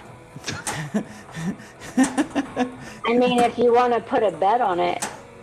Nope, no bet. No bet. I'm good. Yeah, I'll take that action. You guys are real nice. Just FYI. I'm trying to find the name of. Oh, I'm trying to find the name of the game that I was remembering from when I was really little. But also, I am confirming Battle Chess is the name of the game because it's on this list. Yeah. I guess technically that would have been stolen from what is it? Not Return to the Jedi, but A New Hope? Jesus, no. What's the one in the middle? Empire Oh, Strikes crap. Back? Yeah, Empire Strikes Back. when No, they're that was playing the, introduced in A Battle New Chess. Hope. Is it? Yeah. Okay. Well, Okay, the one that we played was, I think it was Hugo's House of Horrors. Did we already talk about that one? I don't think so. No, I don't think so. You had to like already know what to ask in order to like get anything done in that game. And with as somebody who is neurodivergent, that it does not come naturally to me. So I never did very well at that game. Because you had to like look at the scene and you'd have to do commands like, so to find the key, the answer was to ask, look underneath the flower pot. I would not have inherently thought that.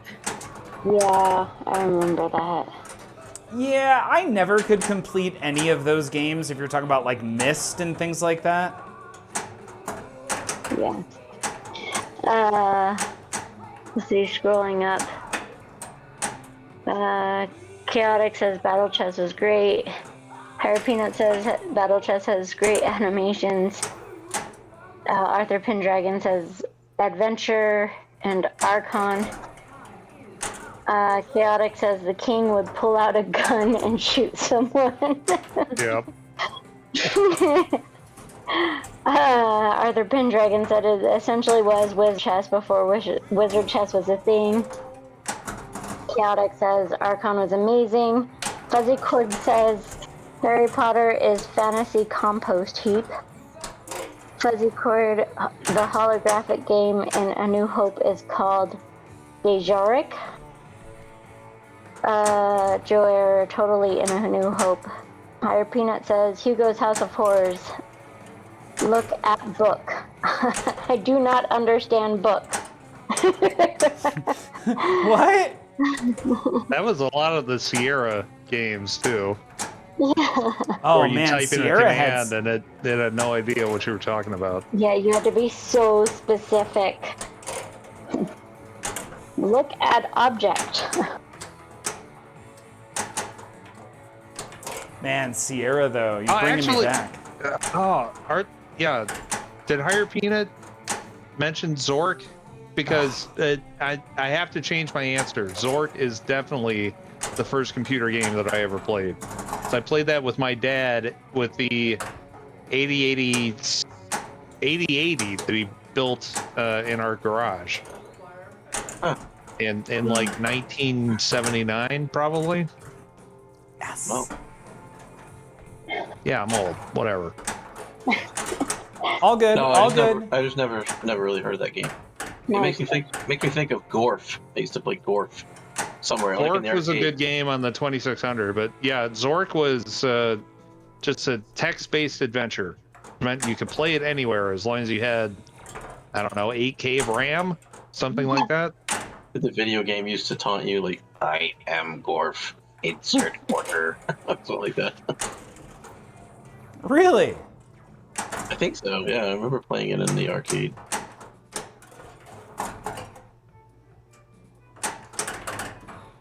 My Probably mom when, used to get us.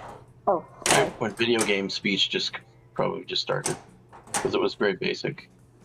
I never got into Gorf.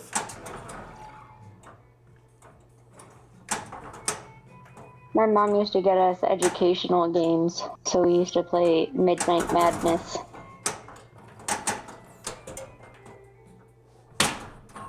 Which I guess was super niche. I remember when the computer show would come to town and we'd go through files of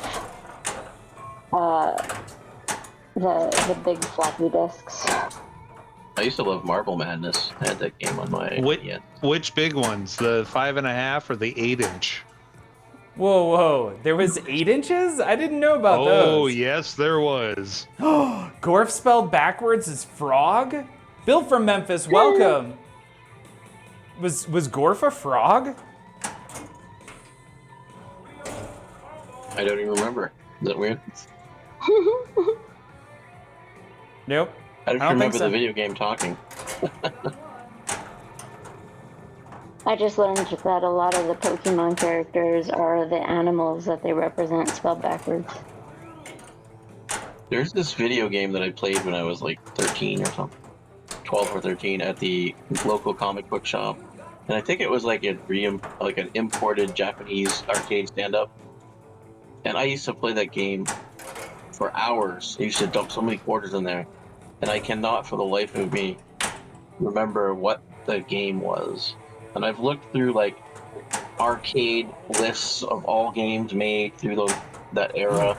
And I'm just like looking at the description and the name and just trying to refresh my memory. And just like I cannot come up with that title. What was the premise? It was similar to, like, I guess, Castlevania, where you were going around and you had little fireballs you would throw. You were like this little troll guy, and you would walk along and fire It was a fortune teller that turned him into a grown-up. spells and stuff at them. And Did you just describe the when I plot look at to Big? Castlevania, it looks similar, but it's not. And it's an arcade. It's an arcade stand-up. I've never seen it in any other. What year did you see it? Ish. Ooh, let's see. When I was 12, let's see. That would be like maybe 88, 89. Yeah, that was Zoltan. Sultan? Yeah, it was the fortune teller. Oh, yeah. Like in Big? Yeah, made you a grown-up for a couple weeks. You owned a toy company? Man, what was the name of the toy company? Did anybody ever see the Great Marble Game or something like that? The Marvelous Marble Machine? I never saw it and that I can remember, but I watched some clips on YouTube. It was like late 70s, but it was like this massive giant pinball machine, and people would play for the guess questions, and then they'd get a chance to roll like the ball down through the machine. It's really quite cool. FAO Schwartz. George. Where's your car? It was Feo Schwartz? Yeah. It always where they looked were like a Feo dancing Schwartz. on the piano. Yeah. Yeah. Oh yeah. It was a super fancy toy store. It was pretty Rip awesome. toy stores. The only toy stores we had were KB Toys near us, TV toys. and then you If had to you're drive like 30 or 40 minutes to get to the Toys R Us. So we had to Both go of which are now gone, sadly. Yep. lucky. Yep. Oh yeah. I don't wanna grow up. I'm a Toys R Us kid. There's a million toys at Toys R Us that I can play with. From bikes to planes to video games. Games. It's the same. It's not. Yeah. It's It's the biggest toy store there It's is. right there. I don't wanna grow up. Grow up because If I if I did, I couldn't would be be a Toys Toys R R Us. Us kid. More games, more toys. Oh boy. Boy. It reminds me of when we were trying to sing happy birthday to NJ Coffee Junkie on her birthday. And there was And like 7 everybody of us. forgot the words. No, to but happy everybody was birthday. completely out of sync. It's just disjointed chaos. It was great. Different delays on their connections. Technology is hard. Yes, it is. I remember the giraffe was named Jeffrey. With a Yes. Yes. With a G. Yeah, but G-E-O-F. do you remember his sister's name? Gina? I don't know. It might be Beatrice or something. I don't remember. No, I don't. Sorry. I also am not aware of the sister's name. It was a whole family, in fact. There was a dad and mom and Jeffrey. Nobody else had names, just Jeffrey. Jeffrey, the trouble. The dad, there was a mom, and Jeffrey. Jeffrey is pretty cool. Jeffrey the giraffe and Hank the giraffe. Then Beatrice the giraffe. Double danger. Oh, that was a really good ball, though, for a ball 3. Progress was made just then. Oh, crap, we're a little bit off to the side.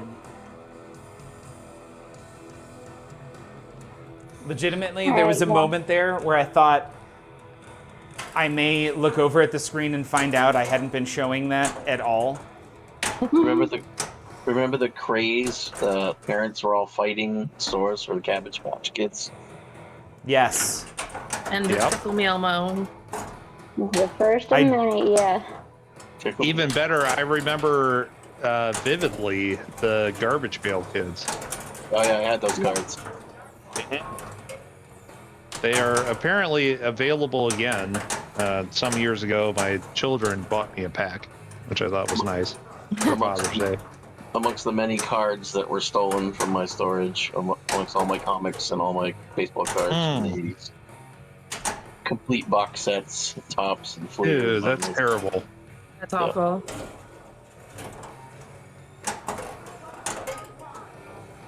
All right, y'all. I'm off to bed. Good night, dear. Good Have a good night. Good night, Dance Panda. Good night, Thank you sir. for hanging I'll out this see you evening. tomorrow at the gym. Yes. Gym tomorrow. Right. And we'll see if we can get Jeff, who's been on the stream a few times, to also join us. Yeah, I'm at North tomorrow. So Okay. you may have to pick him up. Is Jeff a giraffe? Is this Jeff the giraffe? Jeffrey the Giraffe. Jeff2662, are you on After right he now? lost his job, he just pumps iron all day. Yeah. You know, my grandmother named my Uncle George, not realizing that George started with a G. And so, like, she refused to ever call him George, and we always called him Jeffrey because all my, like, it was, everybody's name started with a J. So, You just call him Jorge. Joni, yeah. Joni, Jimmy, Jackie, Jay, James, and George. Jeffrey, aka Jeffrey. And Walter, but we don't talk about him. We don't talk about Walter. No. Yeah. And my mom almost did the same thing with Jackie, Joseph, Jeremy, and Janelle. And then my sister Sarah. Also, we just threw in Lord BBH. Thank you again for that amazing raid. So Lord BBH getting in here for the night. All right, it is 12:15. I think we're 2 hours in, but we did not finish up the questions. Do you guys, Dance Panda, Speed before you round. go, before you go, do you want to be around for at least one more of these questions? Sure. All right. I don't we have need- anything else to do tonight but sleep, so whatever. You know, who needs that? Okay. What class could you teach at a college? It doesn't have to be like an actual thing. Like, what's something that you feel comfortable asking college level questions about? And you could, if given appropriate amounts of time and the right amount of either alcohol or weed or whatever it is you need to help yourself feel better about life. Like, what would be the thing that you could teach a class on? Oh man, Chaotic says lawn care. I could be totally drunk while teaching? Oh, holy shit, there's so much. Aren't all teachers in the college level on usually something? Yeah. Music theory for fuzzy chord. Pendragon saying algebra. Joe Oh, Air, that's a good computer one. science. Whoa, there's people here dropping sincere and serious subjects, thinking at the college level they could teach it. Devin Crates, okay. The first one, Chaotix also. I like those. Lawn care and spreadsheets. I got it. Devin Crates, I am curious, is that Excel or is that like Google Sheets?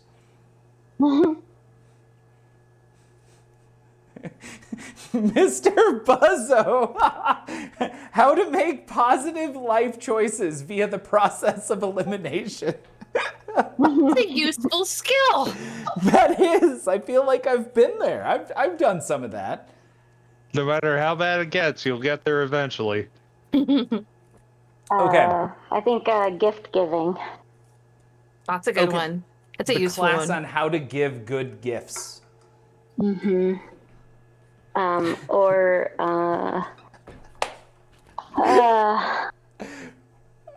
paying Higher- attention to somebody to the level of showing amazing interest or destroying them. What?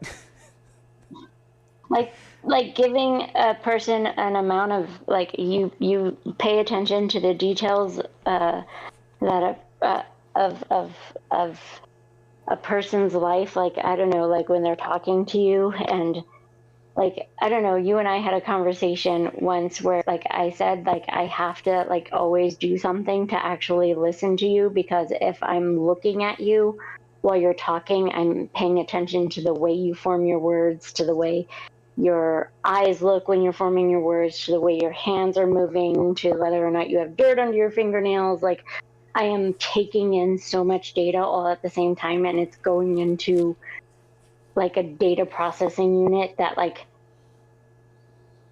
I don't know, like I can know a person, like, and it all goes into like, I collect it as to like, they're all bits of your personality. So if I could rephrase the class you would teach, it's how to distract yourself enough to pay attention to mundane things? No, like to how to pay attention to a person at an insane level to use to your advantage. Okay. That's what Dance Panda's got. Yeah, it's I don't know, it's a weird superpower. And maybe it's just having ADD and I take that class. How to pick I up don't on know how to filter out all the things of a person. I take it all in. So yeah. Oh my god, I have clean glasses. That's obviously why I was struggling to play pinball night tonight. Higher Peanut throws out how to speak whatever you want because you have tenure, the class. That's good. Anyone just checking their fingernails now, says Mr. Buzzo. Right? Like, I'm gonna be like a little bit self-conscious when I meet you, Dance Panda.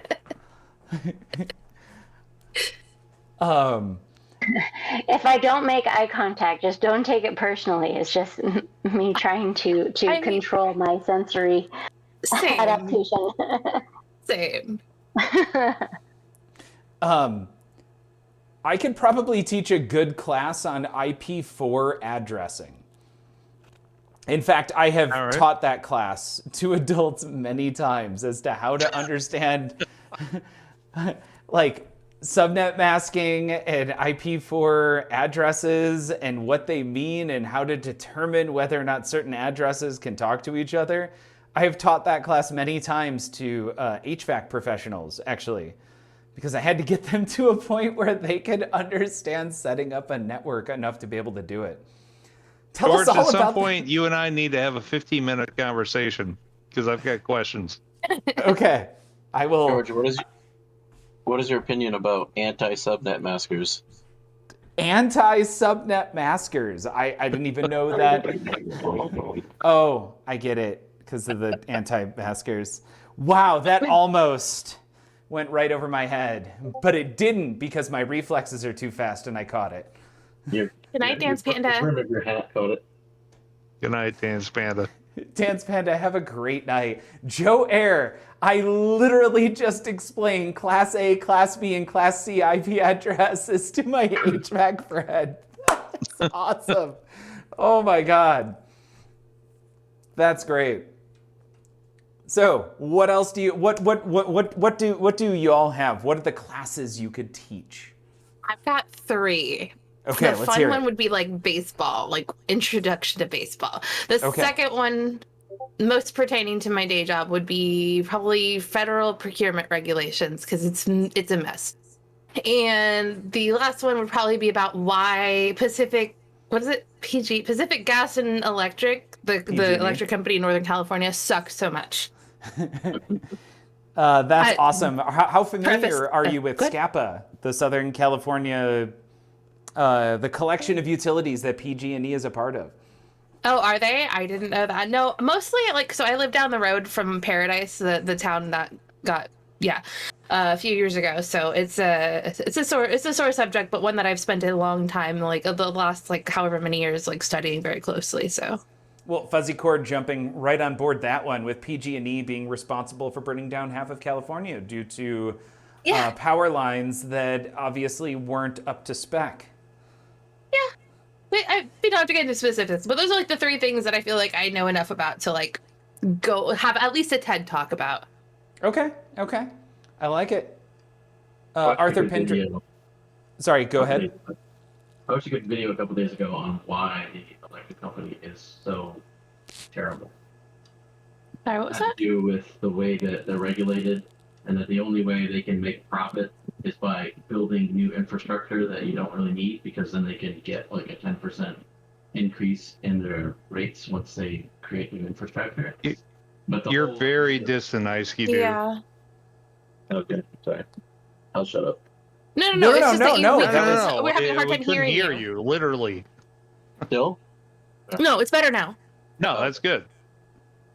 Yeah, it was a pretty good video on YouTube. It just came out. Like, I was just watching it, and it was like discussing how they operate and how regulations force them to increase putting out more expensive jobs, and that the more the solar projects happen, the less money is available for them to create these new infrastructure, big catastrophe things where they can make ungodly amounts of money on that job.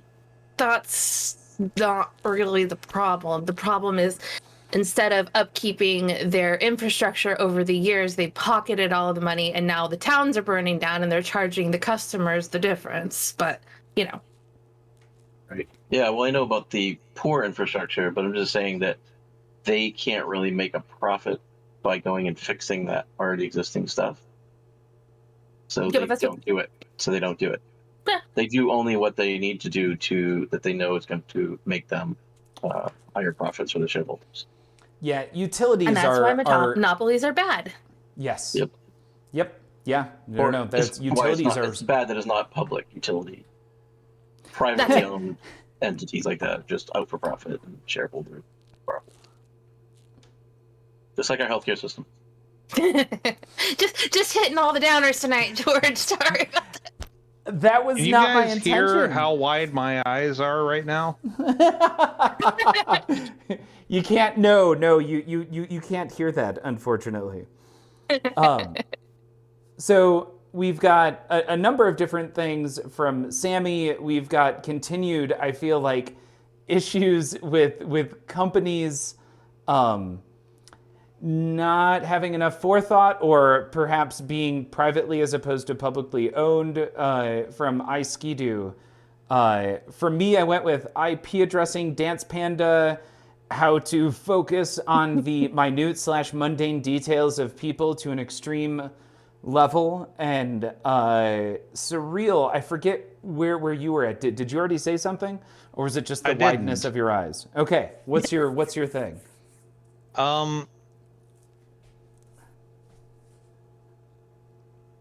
Both of these are real. One of them is mid-level yo-yoing. I'm sorry, wait, what yo-yoing? Correct. Mid-level. That is correct. Well, I can't say professional anymore. Back with 1989 type technology, I was a very good yo-yoer. A lot of things have changed since then, and my son is starting to get into the hobby, which is fantastic. Okay. So I feel like I can teach 101, 201, maybe 301, but graduate level yo-yoing, I have to bow out, I think. Okay, but college, like intro, you could do the 101 and maybe the 201 class for yo-yo? Absolutely. Okay. Yeah.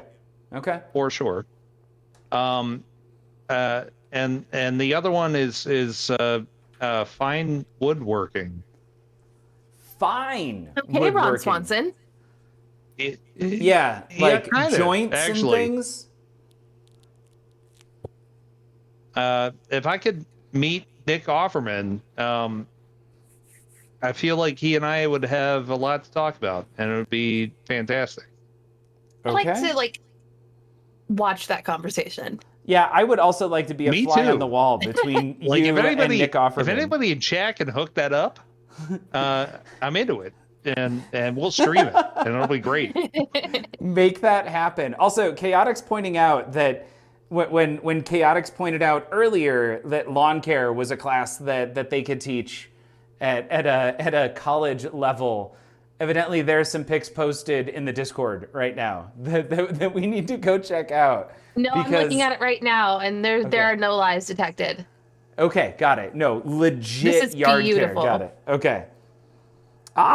Joe Air The once wines tasted and everything. whiskeys with Nick Offerman in Missoula, Montana. I'm kind of jealous about that. When the way that it's a surprise that Nick Offerman is actually a very good woodworker, I feel is what I bring to the table in a collegiate teaching sort of situation. Because I'm very technical about a lot of things, but I'm very passionate about fine woodworking. No. Thought you were going with bacon. I feel like I could teach a course on that. Well, and Nick Offerman also is a huge fan of bacon. I don't know if you know this, but he could eat an entire restaurant's worth of bacon. I want all of the bacon and eggs that you have. Yes. I worry that you heard I want a lot of bacon and eggs. I want all the bacon and eggs you have. All the bacon and eggs that you... No. Yeah, I'm worried. I love that scene. And I have only seen maybe about like a dozen Parks and Rec episodes, but that particular scene, which comes up often on my Facebook feed, is one I feel like... if you've seen a subset, that's a good data point to have, for sure. All of your bacon belong to us. Okay, I got last question for the evening. And I would argue that this one is not the most important. I'm just being realistic here. What is your ultimate packed lunch for school in, let's go with 8th grade? Not quite high school, so you're not taking things so seriously that you're worried, I feel like, what other people will say. You're still hyper focused on having the best lunch possible. Your 8th grade, go. What would be the best lunch at that time? Pizza. Okay, Pizza, so is this what you would want, or what you would pack, or what you would want people to understand that you packed? I don't. You know what? Confused. Let's no. Imagine you're sitting here. Here we go. I'm going to set this scene up. So you're suddenly in your cafeteria, 8th grade. You just finished lunch. You're having a great day. For whatever reason, you're about to sit down at a table and enjoy some food. Very awkward. Yes. Okay, cool. Yeah, I was also ridiculously. Let's just assume nobody's awkward and everybody's. It's just this perfect day. It worked out really well. It was a good day, and you're sitting down at lunch, and there are other people at the table, and you have your tray or you have your packed lunch, whatever that is. What to make that day that much more perfect? What would be on that tray because you ordered it there? Or what would be in your packed lunch because your parents made it for you, or you made it for yourself? What would be the thing? What would that include? Pizza was one of my favorites. Okay. The Hot Pocket like pizza pocket thing that they had. I mean, Hot Pockets are pizza pockets. An ice cream sandwich. Okay. And I don't know, let's be real, like 2 or 3 packages of Spree and or Runts out of the vending machine. Whoa. All of the Runts or just the Oops All Bananas Runts? Well, the bananas are great. I don't know about the Oops All Bananas because that apparently happened decades after I went to school. But the Runts were great because, those would keep in your pocket and you could eat them in class. And then say, no, I'm not eating Runts. So somebody could say, well, what's in your mouth? And then you're like, you're making me uncomfortable.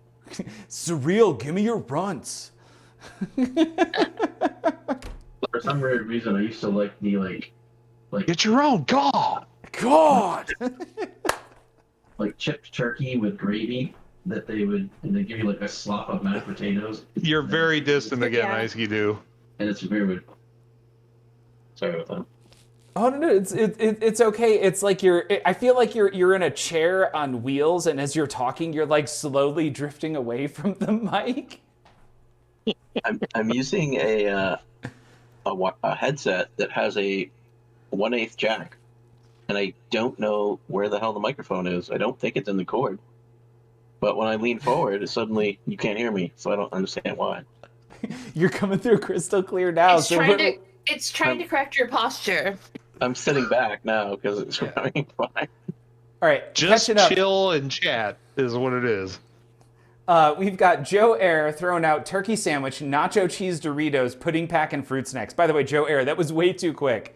Like, had that ready to go, no question. Joe Air would do a turkey sandwich, nacho cheese Doritos, a pudding pack. Wait, chocolate or vanilla pudding pack, and fruit snacks. Fuzzy Cord, whatever, it would have a Capri Sun in it. Chaotic saying, peanut butter and jelly sandwich, bag of Cool Ranch Doritos, chocolate milk, and chocolate snack pudding. Okay. Totally a Capri Sun would also be in Joe Air's packed lunch. But awkward was all that I had back then. Don't take that away from me, says Mr. Buzzo. Done. You can maintain the awkwardness. Absolutely. And be there right next to me, sitting at a table all by myself. Bologna and mustard, original Pringles, Twinkie if it's in pack, fish and chocolate milk, and dinner roll and butter, chocolate pudding and green beans if it's school lunch, says Arthur Pendragon. Wow. What is this? Is this a pro Banana Run stream? Have I been wasting my time here? But no! Oh my god, what is... No! Yeah, Chaotix is throwing out the fighting words. Whoa! Banana Runs are the best. I don't care about any of the runs but the Banana Runs. They're I throw flavored out like the everything else. bananas that don't exist anymore. I don't understand that statement, Surreal. That's the whole thing. This entire conversation is just like pointing out exactly how poor I was, how poor my family was as a kid. Because I'm sitting here thinking, like, any lunch? Like, that would have been nice. So we were on, like, the school lunch system, but it's so, like, embarrassing to have to go through those lines and all that. So, like, I pretty much just sometimes maybe, like, had enough money to get a soda from the machine, and that kept me going. So, yeah, it would have been like, no, I'm not. This isn't, like, me trying to be in a downer. It's like, man, I'm taking, like, any of this stuff. Okay, I had reduced lunch. It was like 40 cents a lunch. I sat by myself at lunch. I also sat by myself at lunch. And all right, high five. Yeah, high five to all the people who sat solo. Have you guys heard the story about my 6-year-old expired mayonnaise? Oh my god, that doesn't surprise me. We'll come back to that another time. Sound good. Is that in your fridge right now? No, it is not in my fridge, but my long story super short. No. I had to make salami sandwiches, and my dad loved Wonder Bread with salami and mayo, so he would make me make those sandwiches. And I kind of started to get sick of them, and I really didn't like them, but that was all I had to eat. So I would go and I'd eat it, and at some point I started throwing them more and more away until one day I actually looked, because it was this giant thing of Hellmann's mayonnaise, and it had expired 6 years earlier.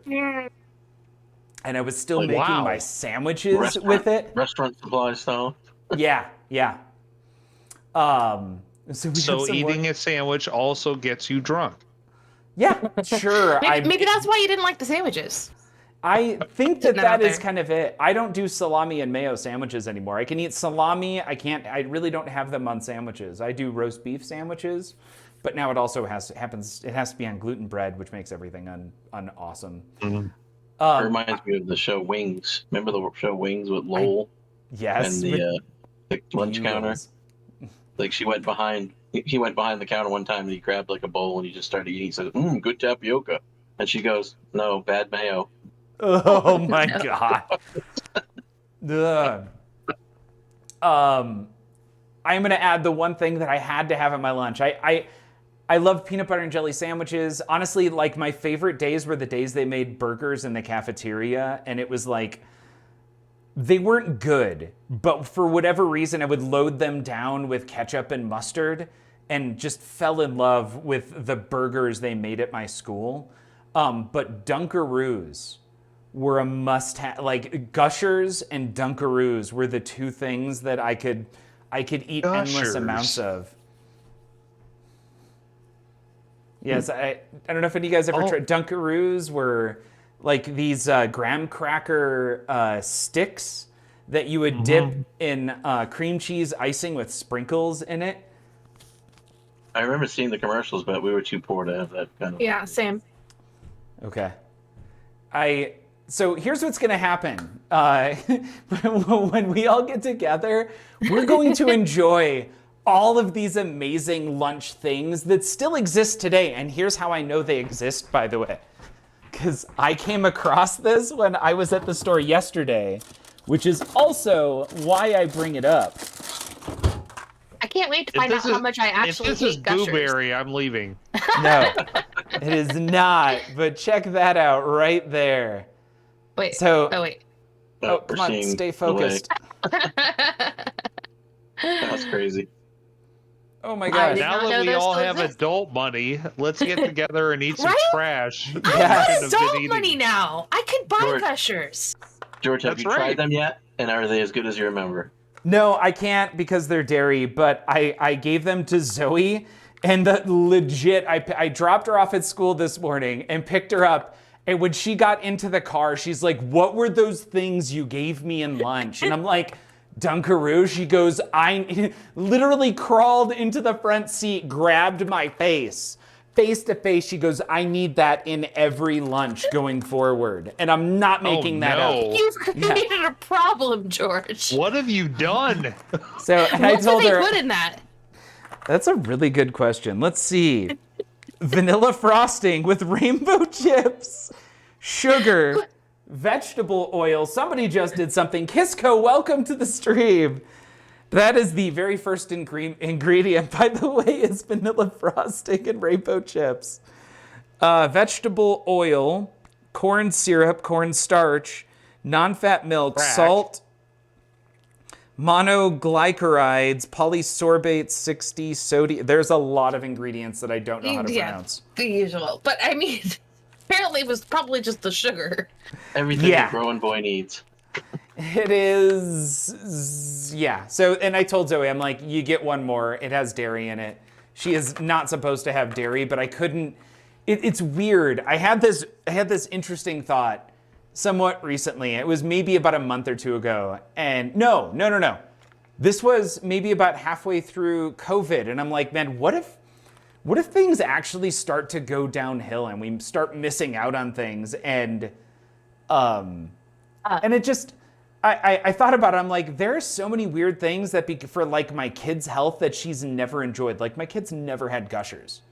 And we only just had Pop-Tarts after I had this realization. And like, she's never had a Pop-Tart, and she's never had toaster strudels or all of these weird things that are like the definition of first world excess that I had the opportunity as a kid to enjoy that I was worried she might miss out on if things get to the point where we don't have like toilet paper again or something.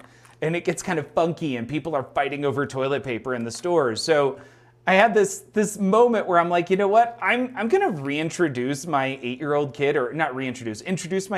kid to all of these things that I remember, like Fruit by the Foot or Big League Chew is another one that I remember really enjoying as a kid. Big League Chew is fantastic. Oh my God, Joe Eric. That's banned now. I saw Jimmy Fallon the other day. Can you hear me? Hello? Yes. Mm-hmm. Yeah, no, you're coming through crystal clear. Yeah, you're good. And it was Millie Bobby Brown on there, and she like challenged him to see who could eat fruit by the foot, like all fully extended out. Like just put it in your mouth and then just eat the whole thing, like without touching it.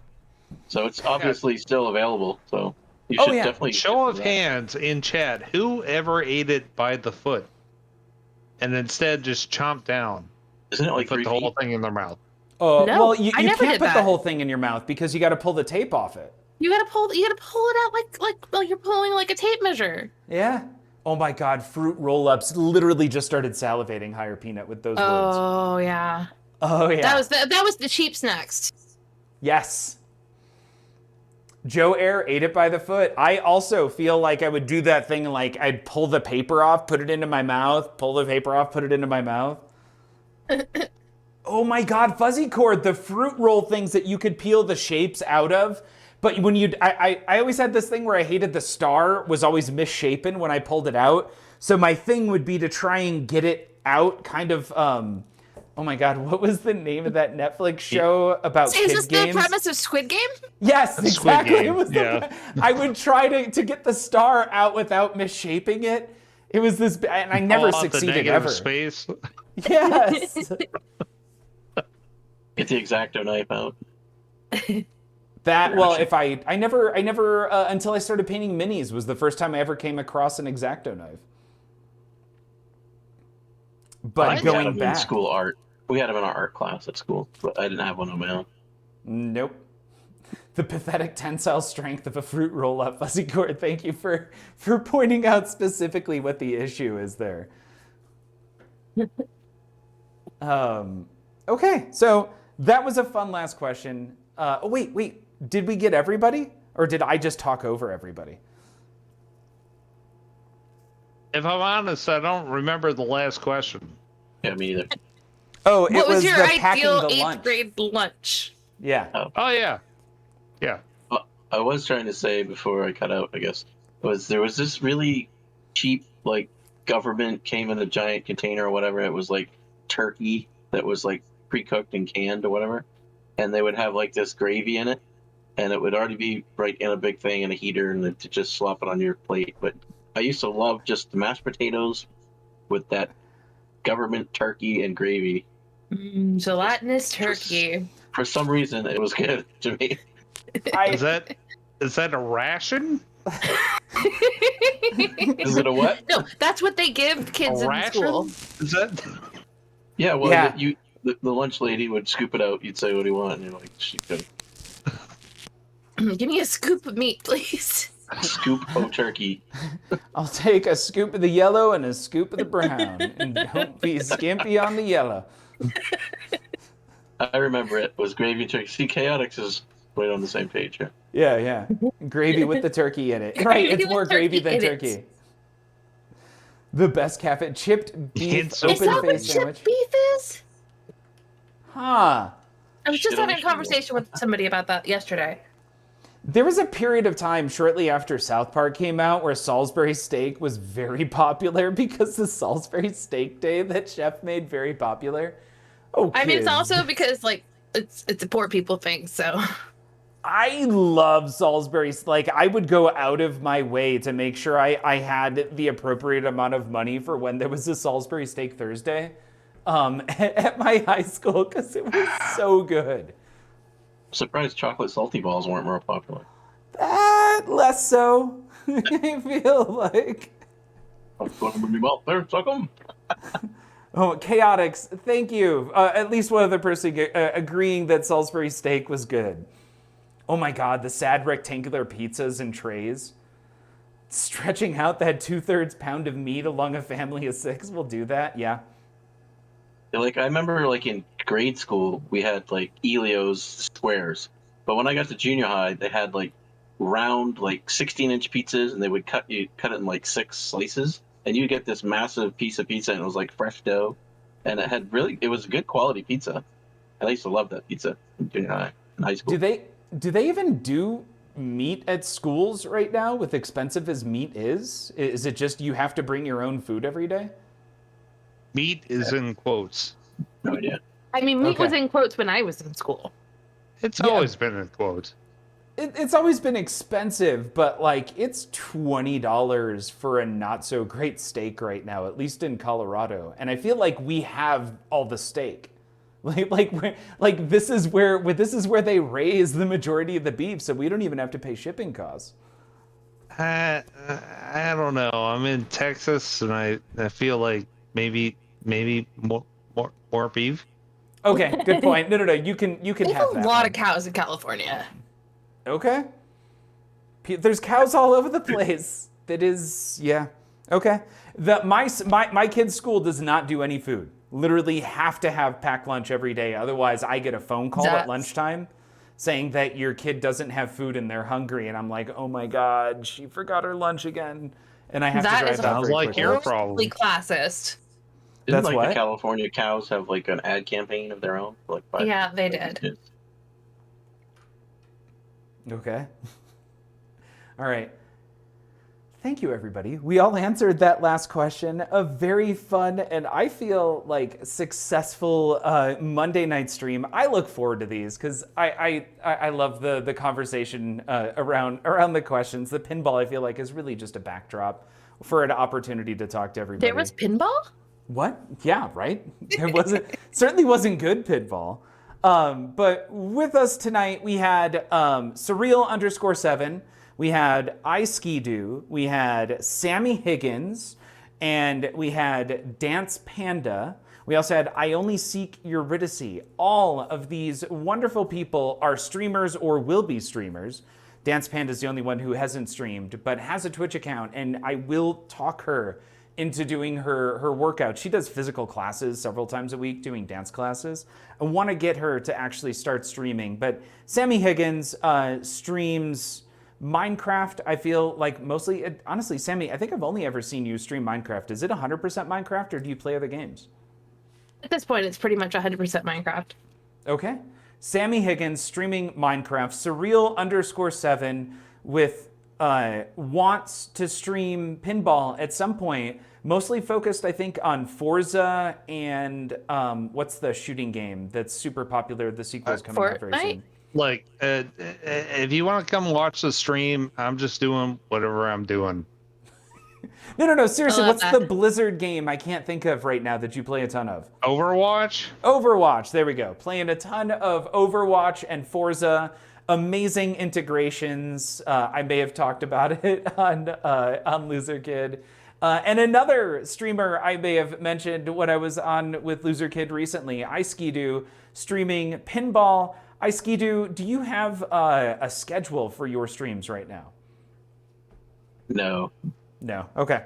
So streaming, that. Yeah, totally can respect that. Streaming pinball whenever possible. Amazing. Another different level of integrations where Surreal has like light and sound and auditory stuff that's kind of immersive. There's a different weird, crazy, awesome level of immersion on iSkidoo streams where you can like change the flipper orientation on his pinball machines while he's playing or give him a tilt. It is really, really well thought out, awesome levels of integration across the board. Amazing streamers here, all included. So make sure to follow Surreal_7, iSkidoo, Sammy Higgins, and then I Only Seek Eurydice is streamed a few times. I think mostly, I wanted to say Tin Cup. It's Cuphead though. I think at this point, with hopefully lots more coming in the future, and Dance Panda one day, maybe. Peer pressure. Yeah, we're going to peer pressure her into doing it because that's the way you get things done. Do it! 20-sided dice has returned to the chat. 20-sided dice. Dice, welcome! Hey, we were just talking about you. Tin Cup is a terrible Kevin Costner movie, a.k.a. a Kevin Costner movie, like by definition. So, check everyone out. Thank you so much for hanging, everybody. Like I said, I look forward to Mondays. These are my favorite. And looking forward to the next one. Good night, everybody. Night. Thank you, George. Thank you. Yes, thank you, George. Commercial and...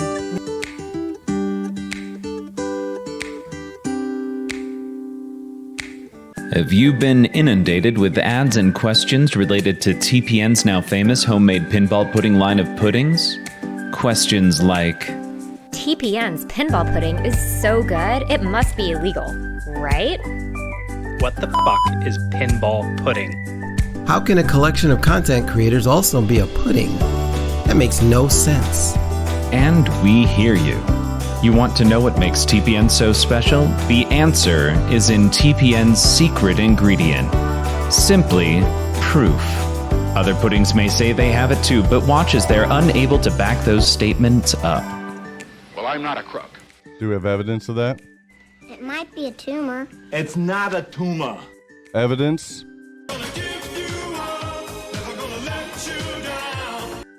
Evidence? Richard, do I have a mark on my face? Right here. Not here or here so much, but right here. That's evidence. We built this city on rock and roll. Again, request for more evidence. You can't handle the truth. Do we have evidence of that? Nobody makes me bleed my own blood. Nobody. Evidence? SOT TDI clean diesel with up to 814 highway miles per tank. Do we have evidence of that? Evidence? Isn't it time you gave TPN's famous homemade pinball pudding line of puddings a try? And check your local retailers for these amazing original and fantastic new flavors from TPN's famous homemade pinball pudding line of puddings.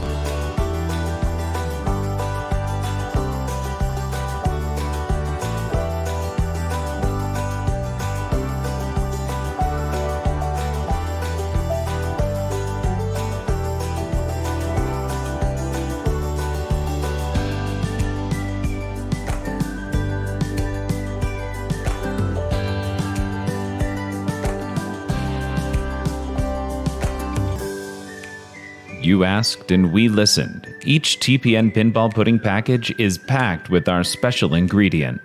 The proof is truly in the pudding.